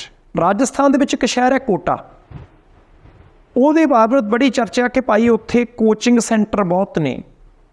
ਕੋਟਾ ਸ਼ਹਿਰ ਦੇ ਵਿੱਚ ਆਪਣੇ ਬੱਚੇ ਨੂੰ ਜੇ ਭੇਜਦੇ ਹੋ ਤਾਂ ਸਾਲ 2 ਸਾਲ ਦੇ ਵਿੱਚ ਕਿਸੇ ਨਾ ਕਿਸੇ ਚੰਗੀ ਥਾਂ ਦੇ ਉੱਤੇ ਸੀਟ ਸੂਟ ਉਹਨੂੰ ਮਿਲ ਜਾਂਦੀ ਹੈ। ਬੜੀ ਸਖਤ ਮਿਹਨਤ ਕਰਾਉਂਦੇ ਆ ਕਹਿੰਦੇ। ਮੈਂ ਤਾਂ ਕਦੇ ਗਿਆ ਨਹੀਂ ਕੋਟਾ ਸ਼ਹਿਰ ਦੇ ਵਿੱਚ। ਹੁਣ ਕੋਟਾ ਸ਼ਹਿਰ ਦੇ ਕਲੈਕਟਰ ਨੇ ਇੱਕ ਹੁਕਮ ਜਾਰੀ ਕੀਤਾ ਸੰਧਾਲੀਆ ਸਾਹਿਬ, ਉਹ ਕਹਿੰਦੇ ਜੀ 2 ਮਹੀਨੇ ਆਉਣ ਵਾਲੇ, ਸਾਰਾ ਸਤੰਬਰ ਅਤੇ ਸਾਰਾ ਅਕਤੂਬਰ, ਕਿਸੇ ਵੀ ਕੋਚਿੰਗ ਸੈਂਟਰ ਦੇ ਵਿੱਚ ਕੋਈ ਵੀ ਬੰਦਾ ਕਿਸੇ ਬੱਚੇ ਦਾ ਟੈਸਟ ਨਹੀਂ ਲੈ ਸਕਦਾ। ਕਮਾਲ ਹੋ ਗਿਆ। ਇੱਕ ਸ਼ਹਿਰ ਦਾ ਕਲੈਕਟਰ, ਜਾਣੀ ਕਿ ਸ਼ਹਿਰ ਦਾ DC ਸਾਹਿਬ ਹੀ ਲਾ ਲਓ, ਉਹ ਸਾਰੇ ਕੋਚਿੰਗ ਸੈਂਟਰ ਵਾਲੇ ਕਹੇ ਕਿ ਤੁਸੀਂ ਬੱਚਿਆਂ ਦਾ ਟੈਸਟ ਨਹੀਂ ਲੈਣਾ। ਯਾਰ ਬੱਚਿਆਂ ਨੂੰ ਪੜ੍ਹਾਉਣਾ, ਉਹਨਾਂ ਨੇ ਟੈਸਟ ਕਿਉਂ ਨਹੀਂ ਲੈਣਾ? ਬੜਾ ਅਜੀਬੋ ਗਰੀਬ ਇਹ ਫਰਮਾਨ ਲੱਗਦਾ, ਪਰ ਹੈ ਸੱਚ। ਉਹਦਾ ਕਾਰਨ ਕੀ ਸੰਧਾਲੀਆ ਸਾਹਿਬ? 8 ਮਹੀਨਿਆਂ ਦੇ ਵਿੱਚ ਕੋਟਾ ਸ਼ਹਿਰ ਦੇ ਵਿੱਚ 24 ਬੱਚੇ ਸੁਸਾਈਡ ਕਰ ਗਏ, ਜਿਹੜੇ ਕਿ ਭਾਰਤ ਦੇ ਵੱਖ-ਵੱਖ ਸ਼ਹਿਰਾਂ ਤੋਂ ਉੱਥੇ ਕੋਚਿੰਗ ਲੈਣ ਆਏ ਸੀ। 4 ਘੰਟਿਆਂ ਦੇ ਵਿੱਚ ਵਿੱਚ ਹੀ 2 ਬੱਚੇ ਸੁਸਾਈਡ ਕਰ ਗਏ, ਜਿਹੜੇ ਕਿ ਭਾਰਤ ਦੇ ਵੱਖ-ਵੱਖ ਸ਼ਹਿਰਾਂ ਤੋਂ ਕੋਟਾ ਸ਼ਹਿਰ ਦੇ ਵਿੱਚ ਕੋਚਿੰਗ ਲੈਣ ਆਏ ਸੀ। ਸੰਧਾਲੀਆ ਸਾਹਿਬ ਪ੍ਰੈਸ਼ਰ ਹੀ ਇੰਨਾ, ਦਬਾਅ ਹੀ ਇੰਨਾ, ਮਾਹੌਲ ਹੀ ਇੱਦਾਂ ਦਾ ਬਣਾਤਾ ਜਾਂਦਾ ਕਿ ਬੱਚੇ ਨੂੰ ਇਹ ਲੱਗਦਾ ਕਿ ਭਾਈ ਮੈਂ ਇੱਥੇ ਆਇਆ, ਘਰਦਿਆਂ ਨੇ ਪੈਸੇ ਵੀ ਬਹੁਤ ਖਰਚੇ ਆ, ਅਤੇ ਜੇ ਮੈਂ ਪਾਸ ਨਾ ਹੋ ਸਕਿਆ, ਜੇ ਮੈਂ ਐਲੀਜੀਬਲ ਨਾ ਹੋ ਸਕਿਆ, ਜੇ ਮੈਨੂੰ ਕਿਸੇ ਚੰਗੇ ਕੋਰਸ ਦੇ ਵਿੱਚ ਸੀਟ ਨਾ ਮਿਲੀ ਤਾਂ ਮੇਰੇ ਪੱਲੇ ਫੱਕਾ ਨਹੀਂ ਰਹਿਣਾ। ਇੱਦਾਂ ਦਾ ਵਾਤਾਵਰਣ ਤਿਆਰ ਕਰ ਦਿੱਤਾ। ਲਗਾਤਾਰ ਬੱਚੇ ਖੁਦਕੁਸ਼ੀਆਂ ਕਰਨ ਲੱਗ ਪਏ, ਬੱਚਿਆਂ ਦਾ ਆਪਣੇ ਆਪ 'ਤੇ ਕੰਟਰੋਲ ਹੀ ਨਹੀਂ ਰਿਹਾ। ਹਾਲਾਂਕਿ ਉੱਥੇ ਤਾਂ ਹਜ਼ਾਰਾਂ ਬੱਚੇ ਜਾਂਦੇ ਆ, ਉਹਦੇ ਵਿੱਚੋਂ ਸਿਰਫ 24 ਬੱਚਿਆਂ ਨੇ ਅਤੇ 4 ਘੰਟਿਆਂ ਦੇ ਵਿੱਚ ਸਿਰਫ 2 ਬੱਚਿਆਂ ਨੇ ਖੁਦਕੁਸ਼ੀ ਕੀਤੀ ਆ। ਪਰ ਕਲੈਕਟਰ ਸਾਹਿਬ ਤੁਸੀਂ ਚੰਗਾ ਕੀਤਾ। ਅਸੀਂ ਤਾਂ ਮਾਂ-ਬਾਪ ਨੂੰ ਬੇਨਤੀ ਕਰਦੇ ਹਾਂ ਕਿ ਭਾਈ ਹਰ ਇੱਕ ਬੱਚੇ ਦਾ ਮਾਨਸਿਕ ਪੱਧਰ ਅੱਡ, ਹਰ ਇੱਕ ਬੱਚੇ ਦੀ ਸਿੱਖਣ ਸ਼ਕਤੀ ਅੱਡ, ਹਰ ਇੱਕ ਬੱਚੇ ਦੀਆਂ ਯੋਗਤਾਵਾਂ ਅੱਡ। ਪ੍ਰੈਸ਼ਰ ਨਾ ਪਾਓ, ਮਿਹਨਤ ਜ਼ਰੂਰ ਕਰਾਓ ਬੱਚੇ ਨੂੰ ਜਿੰਨੀ ਕਰ ਸਕਦੇ ਹੋ। ਯਤਨ ਕਰੋ ਕਿ ਤੁਸੀਂ ਤਾਂ ਕਰਦੇ ਹੋ ਨਾ ਕਿ ਉਹਦਾ ਭਵਿੱਖ ਚੰਗਾ ਹੋਵੇ, ਭਵਿੱਖ ਦੇ ਵਿੱਚ ਧੱਕੇ ਨਾ ਖਾਵੇ। ਪਰ ਕਿਤੇ ਨਾ ਕਿਤੇ ਹਰ ਇੱਕ ਬੱਚੇ ਦੀ ਐਬਿਲਿਟੀ ਅੱਡ ਹੁੰਦੀ ਹੈ। ਇੰਨਾ ਪ੍ਰੈਸ਼ਰ ਨਾ ਪਾਓ ਕਿ ਉਹ ਬੱਚਾ ਤੁਹਾਡੀਆਂ ਅੱਖਾਂ ਦੇ ਸਾਹਮਣੇੋਂ ਇਸ ਤਰੀਕੇ ਅਲੋਪ ਹੋਣ ਲੱਗ ਪਵੇ। ਇਹ ਗੱਲ ਸਹੀ ਹੈ ਤੁਹਾਡੀ WhatsApp 'ਤੇ ਵੀ ਇਹ ਜਿਹੜਾ ਮਾਂ ਪਿਓ ਵੀ ਖਾਸ ਕਰਕੇ ਆਪਣੇ ਭਾਰਤੀ ਮਾਪੇ ਆਪਣੇ ਸੁਪਨੇ ਗਾ ਬੱਚਿਆਂ ਦੇ ਵਿੱਚ ਹੀ ਵੇਖਣ ਲੱਗ ਪੈਂਦੇ ਆ, ਅਤੇ ਫਿਰ ਉਹਨਾਂ ਨੂੰ ਉਸ ਤਰ੍ਹਾਂ ਪ੍ਰੈਸ਼ਰਾਈਜ਼ ਕਰਨਾ ਸ਼ੁਰੂ ਕਰ ਦਿੰਦੇ ਆ ਵੀ ਤੁਸੀਂ ਆਹੀ ਕੰਮ ਕਰਨਾ, ਜੇ ਨਾ ਕੀਤਾ ਤਾਂ ਫਿਰ ਦੇਖਿਓ। ਫਿਰ ਜਿਹੜਾ ਵੀ ਖਰਚਾ ਚਾਹੇ ਆਪਣੇ ਸੁਪਨੇ ਆਪਣੀਆਂ ਸਦਰਾਂ ਦੇ ਹਿਸਾਬ ਨਾਲ ਹੀ ਉਹਨਾਂ ਨੇ ਸੋਚਿਆ ਹੋਵੇ, ਉਹ ਸੁਣਾਉਣਾ ਨਿਆਣੇ ਨੂੰ ਹੁੰਦਾ। ਲੈ ਤੇਰੇ 'ਤੇ ਇੰਨਾ ਖਰਚ ਕਰ ਰਹੇ ਆ, ਤੇਰੀ ਇਹ ਫੀਸ ਭਰੀ ਆ, ਤੇਰੇ ਲਈ ਇੰਨੇ ਤੇਰੇ ਰਹਿਣ 'ਤੇ ਕੀਤਾ, ਇੰਨੇ ਤੇਰੇ ਹੋਸਟਲ ਦਾ ਖਰਚਾ, ਹੁਣ ਜਦੋਂ ਪੜ੍ਹਿਆ ਨਾ ਤੇਰੇ ਨੰਬਰ ਨਹੀਂ ਆਏ ਫਿਰ ਅਸੀਂ ਕਰਾਂਗੇ ਕੀ? ਉਹ ਆ ਗੱਲ ਬਣ। ਉਹ ਜਵਾਕ ਵਿਚਾਰਾ ਕਰੇ ਕੀ? ਕਿਉਂਕਿ ਜੇ ਉਹਦੀ ਕਾਬਲੀਅਤ ਨਹੀਂ, ਜੇ ਉਹ ਕਿਉਂਕਿ ਰੱਬ ਨੇ ਜਿਹੜੀਆਂ ਸਿਸਟਮ ਨਾਲ ਉਹ ਭੇਜਿਆ, ਉਹ ਹਰੇਕ ਦਾ ਆਪੋ ਆਪਣਾ। ਗੱਲ ਤੁਹਾਡੀ ਠੀਕ ਆ ਵੀ ਕੋਈ ਕਿਸੇ ਚੀਜ਼ ਦੇ ਵਿੱਚ ਚੰਗਾ ਹੋ ਸਕਦਾ। ਹੁਣ ਜੇ ਮੰਨ ਲਓ ਕਿ ਬੰਦਾ ਪਲੇਅਰ ਚੰਗਾ ਬਣ ਸਕਦਾ, ਉਹ ਸਦਾ ਵੀ 100 ਮੀਟਰ ਦਾ ਦੌੜਾਕ ਹੀ ਬੜਾ ਕਮਾਲ ਹੋਵੇ, ਅਤੇ ਉਹਨੂੰ ਸਵੇਰ ਤੋਂ ਆਪਾਂ ਆਖੀਏ ਵੀ ਤੂੰ ਇਕਨੋਮਿਕਸ ਪੜ੍ਹਨੀ, ਜੇ ਤੇਰਾ ਇਕਨੋਮਿਕਸ ਦੇ ਵਿੱਚ ਸੱਜਾ ਖੱਬਾ ਹੋ ਗਿਆ ਕੁਛ ਵੀ, ਅਤੇ ਦੇਖ ਹੀ ਤੇਰਾ ਬਣ ਸਕਦਾ। ਉਹ ਆਖੂਗਾ ਵੀ ਯਾਰ ਮੇਰੇ ਨਹੀਂ ਹਿਸਾਬ 'ਚ ਆਉਂਦੀ ਗੱਲ, ਮੈਂ ਹੁਣ ਕਰਕੇ ਤਾਂ ਦਿਆਂ। ਆਹ ਜਿਹੜੀ ਗੱਲ ਹੈ ਨਾ ਵੀ ਕਾਚਰ ਕੇ ਜਵਾਕਾਂ ਨੂੰ, ਕਿਉਂਕਿ ਇਹ ਤਾਂ ਕਾਚਰ ਦਾ ਹੀ ਦਿਮਾਗ ਨਾ ਪਿਆ, ਜੇ ਉਹ ਜਵਾਕਾਂ ਨੇ ਦੁਨੀਆਦਾਰੀ ਵੇਖਣੀ ਹੈ, ਉਹਨਾਂ ਨੂੰ ਇੱਦਾਂ ਦਾ ਪ੍ਰੈਸ਼ਰ ਦੇ ਕੇ ਤੇ ਆਖਣਾ ਵੀ ਅਸੀਂ ਹੁਣ ਮੋਲਡ ਕਰਕੇ ਤੇ ਇਹਨੂੰ ਆਹ ਨਹੀਂ ਤੇ ਆਹ ਬਣਾ ਲਈਏ, ਕੱਚ ਨੇ ਤਿੜਕਣਾ ਹੀ। ਸਾਡੀ ਇਹ ਬੇਨਤੀ ਹੈ ਵੀ ਚਾਹੇ ਇਹ ਤਾਂ ਚਲੋ ਕੋਟੇ ਦੀ ਗੱਲ ਹੋ ਗਈ, ਹੋਰ ਵੀ ਜਿੱਥੇ ਕਿਤੇ ਵੀ ਆਪਾਂ ਹੋਰ ਟਿਫਨ ਇਵਨ ਇਹਦੇ ਚੰਡੀਗੜ੍ਹ ਮੋਹਾਲੀ ਵਾਲੇ ਪਾਸੇ ਬਹੁਤ ਚੱਲਦੀਆਂ ਨੇ, ਜਾਂ ਇਵਨ ਭਾਰਤ ਦੇ ਹੋਰਨਾਂ ਸ਼ਹਿਰਾਂ ਦੇ ਵਿੱਚ ਕਈ ਵੱਡੇ ਵੱਡੇ ਇੰਸਟੀਟਿਊਟ ਨੇ ਜਿੱਥੇ ਐਡਮਿਸ਼ਨ ਲੈਣ ਦੇ ਲਈ ਜਿਹੜੇ ਟੈਸਟ ਹੁੰਦੇ ਨੇ, ਉਹਨਾਂ ਟੈਸਟਾਂ ਦੀ ਤਿਆਰੀ ਦੇ ਲਈ ਵੀ ਬੜਾ ਪ੍ਰੈਸ਼ਰ ਕੀਤਾ। ਤੂੰ ਆਹ ਕੰਮ ਕਰਨਾ ਹੀ ਕਰਨਾ, ਤੇਰਾ ਉਸ ਤੋਂ ਬਿਨਾਂ ਗੁਜ਼ਾਰਾ ਨਹੀਂ, ਉਹ ਕੰਮ ਨਾ ਕਰਿਓ। ਕਿਉਂਕਿ ਜੇ ਜਵਾਕ ਹੋਊਗਾ, ਜੇ ਤੁਸੀਂ ਜਿਹੜੇ ਹਾਲਾਤਾਂ 'ਚ ਸੀ ਕਿ ਅੱਜ ਆਪਾਂ ਕਹਿੰਦੇ ਸਾਡੇ ਵੇਲੇ ਜ਼ਮਾਨਾ ਤਾਂ ਕੁਛ ਵੀ ਨਹੀਂ ਦੱਸਿਆ, ਇਹ ਤਾਂ ਕੱਲ੍ਹ ਤਾਂ ਬੜੀ ਐਡਵਾਂਸਮੈਂਟ ਆ, ਜੇ ਇਹਦੇ 'ਚ ਆਪਾਂ ਚੱਲੀ ਜਾਂਦੇ ਹਾਂ ਤਾਂ ਜਿਹੜੇ ਐਡਵਾਂਸ ਸਮੇਂ ਦੇ ਵਿੱਚ ਜੰਮੇ ਨਿਆਣੇ ਨੇ ਉਹ ਕੀ ਕਰ ਪਿੱਛੇ ਰਹਿ ਚੱਲੇ। ਇਹ ਬੜਾ ਜ਼ਰੂਰੀ ਹੈ ਸੰਧਾਲੀਆ ਸਾਹਿਬ, ਜਦੋਂ ਰਿਜ਼ਲਟ ਆਉਂਦੇ ਹੁੰਦੇ ਪੰਜਾਬ ਦੇ ਵਿੱਚ 10ਵੀਂ 12ਵੀਂ ਦਾ ਜਾਂ ਕਿਸੇ ਹੋਰ ਜਮਾਤ ਦਾ, ਉਦੋਂ ਵੀ ਵਿੱਚ ਵਿਚਾਲੇ ਇੱਦਾਂ ਦੀ ਕੋਈ ਨਾ ਕੋਈ ਘਟਨਾ ਘਟ ਜਾਂਦੀ ਹੈ। ਜਾਂਦੇ ਜਾਂਦੇ ਸੰਧਾਲੀਆ ਸਾਹਿਬ 2-2.5 ਮਿੰਟ ਦਾ ਸਮਾਂ ਬਾਕੀ ਹੈ। ਹਰਿਆਣੇ ਦੇ ਵਿੱਚ ਸੁੱਖ ਸ਼ਾਂਤੀ ਰਹੀ ਹੈ ਜੀ ਬੀਤੇ ਕੱਲ੍ਹ, ਕਿਉਂਕਿ ਪ੍ਰਸ਼ਾਸਨ ਨੇ ਤਾਂ 300 ਸਫ਼ਿਆਂ ਦੀ ਰਿਪੋਰਟ ਦੇ ਦਿੱਤੀ ਸੀ ਕਿ ਜੇ ਦੁਬਾਰਾ ਉਹ ਯਾਤਰਾ ਨਿਕਲੀ ਤਾਂ ਦੋਵੇਂ ਭਾਈਚਾਰਿਆਂ ਦਾ ਗੁੱਸਾ ਇੱਕ ਦੂਸਰੇ 'ਤੇ ਠੰਡਾ ਨਹੀਂ ਹੋਇਆ ਤਾਂ ਦੁਬਾਰਾ ਹਿੰਸਾ ਹੋ ਸਕਦੀ ਹੈ, ਦੁਬਾਰਾ ਨੁਕਸਾਨ ਬਹੁਤ ਸਾਰਾ ਹੋ ਸਕਦਾ ਹੈ। ਕਿਉਂਕਿ ਇੱਕ ਪਾਸੇ ਵਿਸ਼ਵ ਹਿੰਦੂ ਪ੍ਰੀਸ਼ਦ ਤੇ ਕੁਝ ਹੋਰ ਜਥੇਬੰਦੀਆਂ ਨੇ ਕਿਹਾ ਸੀ ਕਿ ਸ਼ੋਭਾ ਯਾਤਰਾ ਤਾਂ ਬੀਤੇ ਕੱਲ੍ਹ ਨਿਕਲੂ। ਪ੍ਰਸ਼ਾਸਨ ਨੂੰ ਆਗਿਆ ਲਈ ਬੇਨਤੀ ਕੀਤੀ ਸੀ, ਪ੍ਰਸ਼ਾਸਨ ਮੰਨਿਆ ਨਾ, ਸਰਕਾਰ ਨੇ ਆਗਿਆ ਨਾ ਦਿੱਤੀ ਕਿ ਔਖਾ ਕੰਮ। ਉਹ ਕਹਿੰਦੇ ਸੀ ਚਲੋ ਅਸੀਂ ਤੁਹਾਡੇ ਤੋਂ ਆਗਿਆ ਮੰਗਣੀ ਸੀ, ਮੰਗ ਲਈ, ਤੁਸੀਂ ਆਗਿਆ ਦੇਣੀ ਨਹੀਂ ਦੇਣੀ ਨਾ ਦਿਓ, ਸ਼ੋਭਾ ਯਾਤਰਾ ਤਾਂ ਨਿਕਲੂ। ਫਿਰ ਇੰਟਰਨੈਟ ਬੰਦ ਕਰਤਾ, SMS ਸਰਵਿਸ ਬੰਦ ਕਰ ਦਿੱਤੀ, ਧਾਰਾ 144 ਲਾ ਦਿੱਤੀ ਗਈ। ਇੱਥੋਂ ਤੱਕ ਕਿ ਨੂੰਹ ਜ਼ਿਲ੍ਹੇ ਨੂੰ ਇੱਕ ਤਰ੍ਹਾਂ ਦੇ ਨਾਲ ਸੀਲ ਕਰ ਦਿੱਤਾ ਗਿਆ ਸੀ ਕਿ ਬਾਹਰੋਂ ਬਹੁਤ ਸਾਰੇ ਲੋਕ ਜਿਹੜੇ ਆ ਜੇ ਇਸ ਜ਼ਿਲ੍ਹੇ ਦੇ ਵਿੱਚ ਨਾ ਆਉਣ ਤਾਂ ਸ਼ਾਇਦ ਕੰਮ ਦਰੁਸਤ ਹੋ ਜਾਏ, ਸ਼ਾਇਦ ਘਟਨਾ ਕੋਈ ਨਾ ਘਟੇ। ਪੁਲਿਸ ਕਰਮਚਾਰੀਆਂ ਦੀ ਗਿਣਤੀ ਬਹੁਤ ਵੱਡੀ ਗਿਣਤੀ ਤਾਇਨਾਤ ਕੀਤੀ ਗਈ। ਪਰ ਚਲੋ ਬੀਤੇ ਕੱਲ੍ਹ ਸਵੇਰੇ ਜਦੋਂ ਫਿਰ ਜਥੇਬੰਦੀਆਂ ਦੇ ਨੁਮਾਇੰਦੇ ਇਕੱਠੇ ਹੋਏ ਕਿ ਸ਼ੋਭਾ ਯਾਤਰਾ ਨਿਕਲੂ, ਪ੍ਰਸ਼ਾਸਨ ਦੇ ਨਾਲ ਮੀਟਿੰਗ ਹੋਈ ਤਾਂ ਫਿਰ 51 ਜਣਿਆਂ ਦੇ ਉੱਤੇ ਸਹਿਮਤੀ ਬਣ ਗਈ ਕਿ ਭਾਈ ਠੀਕ ਹੈ, ਨਾ ਤੁਹਾਡੀ ਨਾ ਸਾਡੀ, 51 ਬੰਦੇ ਜਾ ਕੇ ਉੱਥੇ ਸ਼ੋਭਾ ਯਾਤਰਾ ਕੱਢ ਲਓ, ਮੰਦਿਰ ਦੇ ਵਿੱਚ ਮੱਥਾ ਟੇਕ ਕੇ ਤਾਂ ਫਿਰ ਵਾਪਸੀ ਲੈ ਲਓ। ਬਹੁਤ ਚੰਗਾ ਹੋਇਆ ਸੰਧਾਲੀਆ ਸਾਹਿਬ ਕਿ ਇਕਜੁੱਟਤਾ ਰਹੀ। ਬਹੁਤ ਚੰਗਾ ਹੋਇਆ ਕਿ ਕਿਸੇ ਨੇ ਕਿਸੇ ਨੂੰ ਮਾੜਾ ਬੋਲ ਨਹੀਂ ਬੋਲਿਆ, ਕੋਈ ਹਿੰਸਾ ਨਹੀਂ ਹੋਈ। ਪਰ ਰੌਲਾ ਇਹ ਹੈ ਕਿ ਜਿਹੜੀ ਹਿੰਸਾ ਹੋਈ ਸੀ ਉਹ ਵੀ ਮਾੜੀ ਸੀ। ਉਹ ਹਿੰਸਾ ਕਿਉਂ ਹੋਈ? ਅਸੀਂ ਇੱਕ ਦੂਜੇ ਦੇ ਖਿਲਾਫ ਇੰਨੇ ਕਿਉਂ ਹੋ ਜਾਂਦੇ ਹਾਂ? ਸਾਡੇ ਮਨਾਂ ਦੇ ਵਿੱਚ ਨਫ਼ਰਤ ਕਿੱਥੋਂ ਆ ਜਾਂਦੀ ਹੈ? ਸਰਕਾਰਾਂ ਦੀ ਢਿੱਲ ਕਿੱਥੇ ਰਹਿੰਦੀ ਹੈ? ਅਸੀਂ ਮਾਨਸਿਕ ਤੌਰ ਦੇ ਉੱਤੇ ਉਸ ਤਰੀਕੇ ਦੇ ਨਾਲ ਮਨੁੱਖਤਾ ਦੇ ਰੂਪ ਦੇ ਵਿੱਚ ਮਜ਼ਬੂਤ ਕਿਉਂ ਨਹੀਂ ਹੋ ਪਾ ਰਹੇ? ਇਹ ਸਾਰੇ ਸਵਾਲ ਨੇ। ਇਸ ਗੱਲ ਕਰਕੇ ਨਾ ਕਿਤੇ ਛੱਡ ਜਾਈਏ ਕਿ ਭਾਈ ਆ ਹੁਣ ਕਿਹੜਾ ਹਿੰਸਾ ਹੋਈ ਹੈ, ਕਿਉਂਕਿ ਕੱਲ੍ਹ ਨੂੰ ਸੀ, ਪਰਸੋਂ ਨੂੰ ਕੁਛ ਹੋਰ ਹੋਊਗਾ, ਇਲਾਕਾ ਬਦਲ ਸਕਦਾ। ਜੇ ਮਨ ਦੇ ਵਿੱਚ ਨਫ਼ਰਤਾਂ ਇਹੀ ਰਹੀਆਂ ਤਾਂ ਕੰਮ ਖਰਾਬ ਹੁੰਦਾ ਜਾਊਗਾ। ਸੰਧਾਲੀਆ ਸਾਹਿਬ ਤੇ ਬਿਲਕੁਲ ਗੱਲ ਤੁਹਾਡੀ ਸਹੀ ਆ। ਆਪਾਂ ਤੇ ਬੇਨਤੀ ਕਰਦੇ ਹਾਂ ਕਿ ਸਿਆਣਪ ਉਹਨਾਂ ਨੇ ਵੀ ਵਰਤ ਲਈ ਜਿਨ੍ਹਾਂ ਨੇ ਇਸ ਚੀਜ਼ ਦੇ ਉੱਪਰ ਸਹਿਮਤ ਦੇ ਲਈ ਕਿ ਚੱਲ ਯਾਰ ਅਸੀਂ 51 ਬੰਦੇ ਚਲੇ ਜਾਂਦੇ, ਕਿਉਂਕਿ ਕੁੱਲ ਮਿਲਾ ਕੇ ਦੇਖਿਆ ਜਾਵੇ ਤੇ 51 ਬੰਦਿਆਂ ਦੇ ਨਾਲ ਸ਼ੋਭਾ ਯਾਤਰਾ ਜਿਹੜੀ ਆ ਉਹ ਪਤਾ ਨਹੀਂ ਵਰਤਣਾ ਚਾਹੀਦਾ ਕਿ ਨਹੀਂ, ਵੀ ਜਸਟ ਇੱਕ ਫਾਰਮੈਲਿਟੀ ਹੈ ਵੀ ਅਸੀਂ ਕੀ ਹਾਂਜੀ ਇਹ ਕੰਮ ਕਰਨਾ। ਨਹੀਂ ਤਾਂ ਸ਼ੋਭਾ ਯਾਤਰਾ ਦੇ ਵਿੱਚ ਕਿੰਨੀ ਸੰਗਤ ਹੁੰਦੀ ਹੈ ਤੇ ਕਿੰਨੇ ਲੋਕ ਆਉਣਾ ਚਾਹੁੰਦੇ ਵੀ ਹੋਣਗੇ ਉੱਥੇ।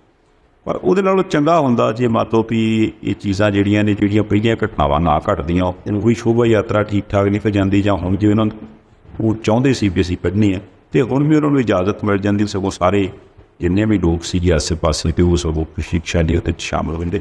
ਪਰ ਚਲੋ ਇਹ ਗੱਲ ਚੰਗੀ ਰਹਿ ਗਈ ਵੀ ਹਾਲਾਤ ਜਿਹੜੇ ਉਹ ਕਾਬੂ ਹੇਠ ਰਹੇ, ਜੋ ਜਿਵੇਂ ਪ੍ਰਸ਼ਾਸਨ ਨੇ ਕੀਤਾ ਜਾਂ ਨੇ ਉਹ ਵੀ ਚੰਗਾ। ਸੋ ਗਾਂਹ ਇਹੋ ਜਿਹਾ ਕੁਛ ਨਾ ਘਟੇ ਵਾਪਰੇ ਇਹਦੀ ਅਸੀਂ ਆਸ ਉਮੀਦ ਕਰਦੇ ਹਾਂ। ਫਿਰ ਪ੍ਰੋਗਰਾਮ ਦਾ ਵੇਲਾ ਜਿਹੜਾ ਜੀ ਵੀ ਲਗਭਗ ਮੁੱਕ ਗਿਆ, ਫਿਰ WhatsApp ਚੱਲੀਏ। ਬਹੁਤ ਸ਼ੁਕਰੀਆ ਜੀ ਸੰਧਾਲੀਆ ਸਾਹਿਬ, ਮਿਹਰਬਾਨੀ। ਲਓ ਜੀ, ਫਿਰ ਇਹਦੇ ਨਾਲ ਹੀ ਇਸ ਪ੍ਰੋਗਰਾਮ ਨੂੰ ਇੱਥੇ ਸਮਾਪਤ ਕਰਦੇ ਹਾਂ। ਆਸ ਕਰਦੇ ਵੀ ਸਾਡਾ ਇਹ ਹੈ ਤਾਂ ਤਾਰਾਂ ਤੂਰਾਂ ਦੀਆਂ ਆਲਾ ਚਕਾੜ ਹੀ, ਪਰ ਇਹ ਤੁਸੀਂ ਪ੍ਰਵਾਨ ਕਰੋ ਤੇ ਉਹਦੀ ਫਿਰ ਧੰਨਵਾਦੀ ਆ। ਦੇਖਣਾ ਪ੍ਰਾਈਮ ਏਸ਼ੀਆ TV, ਤੁਹਾਡਾ ਆਪਣਾ ਤੁਹਾਡੇ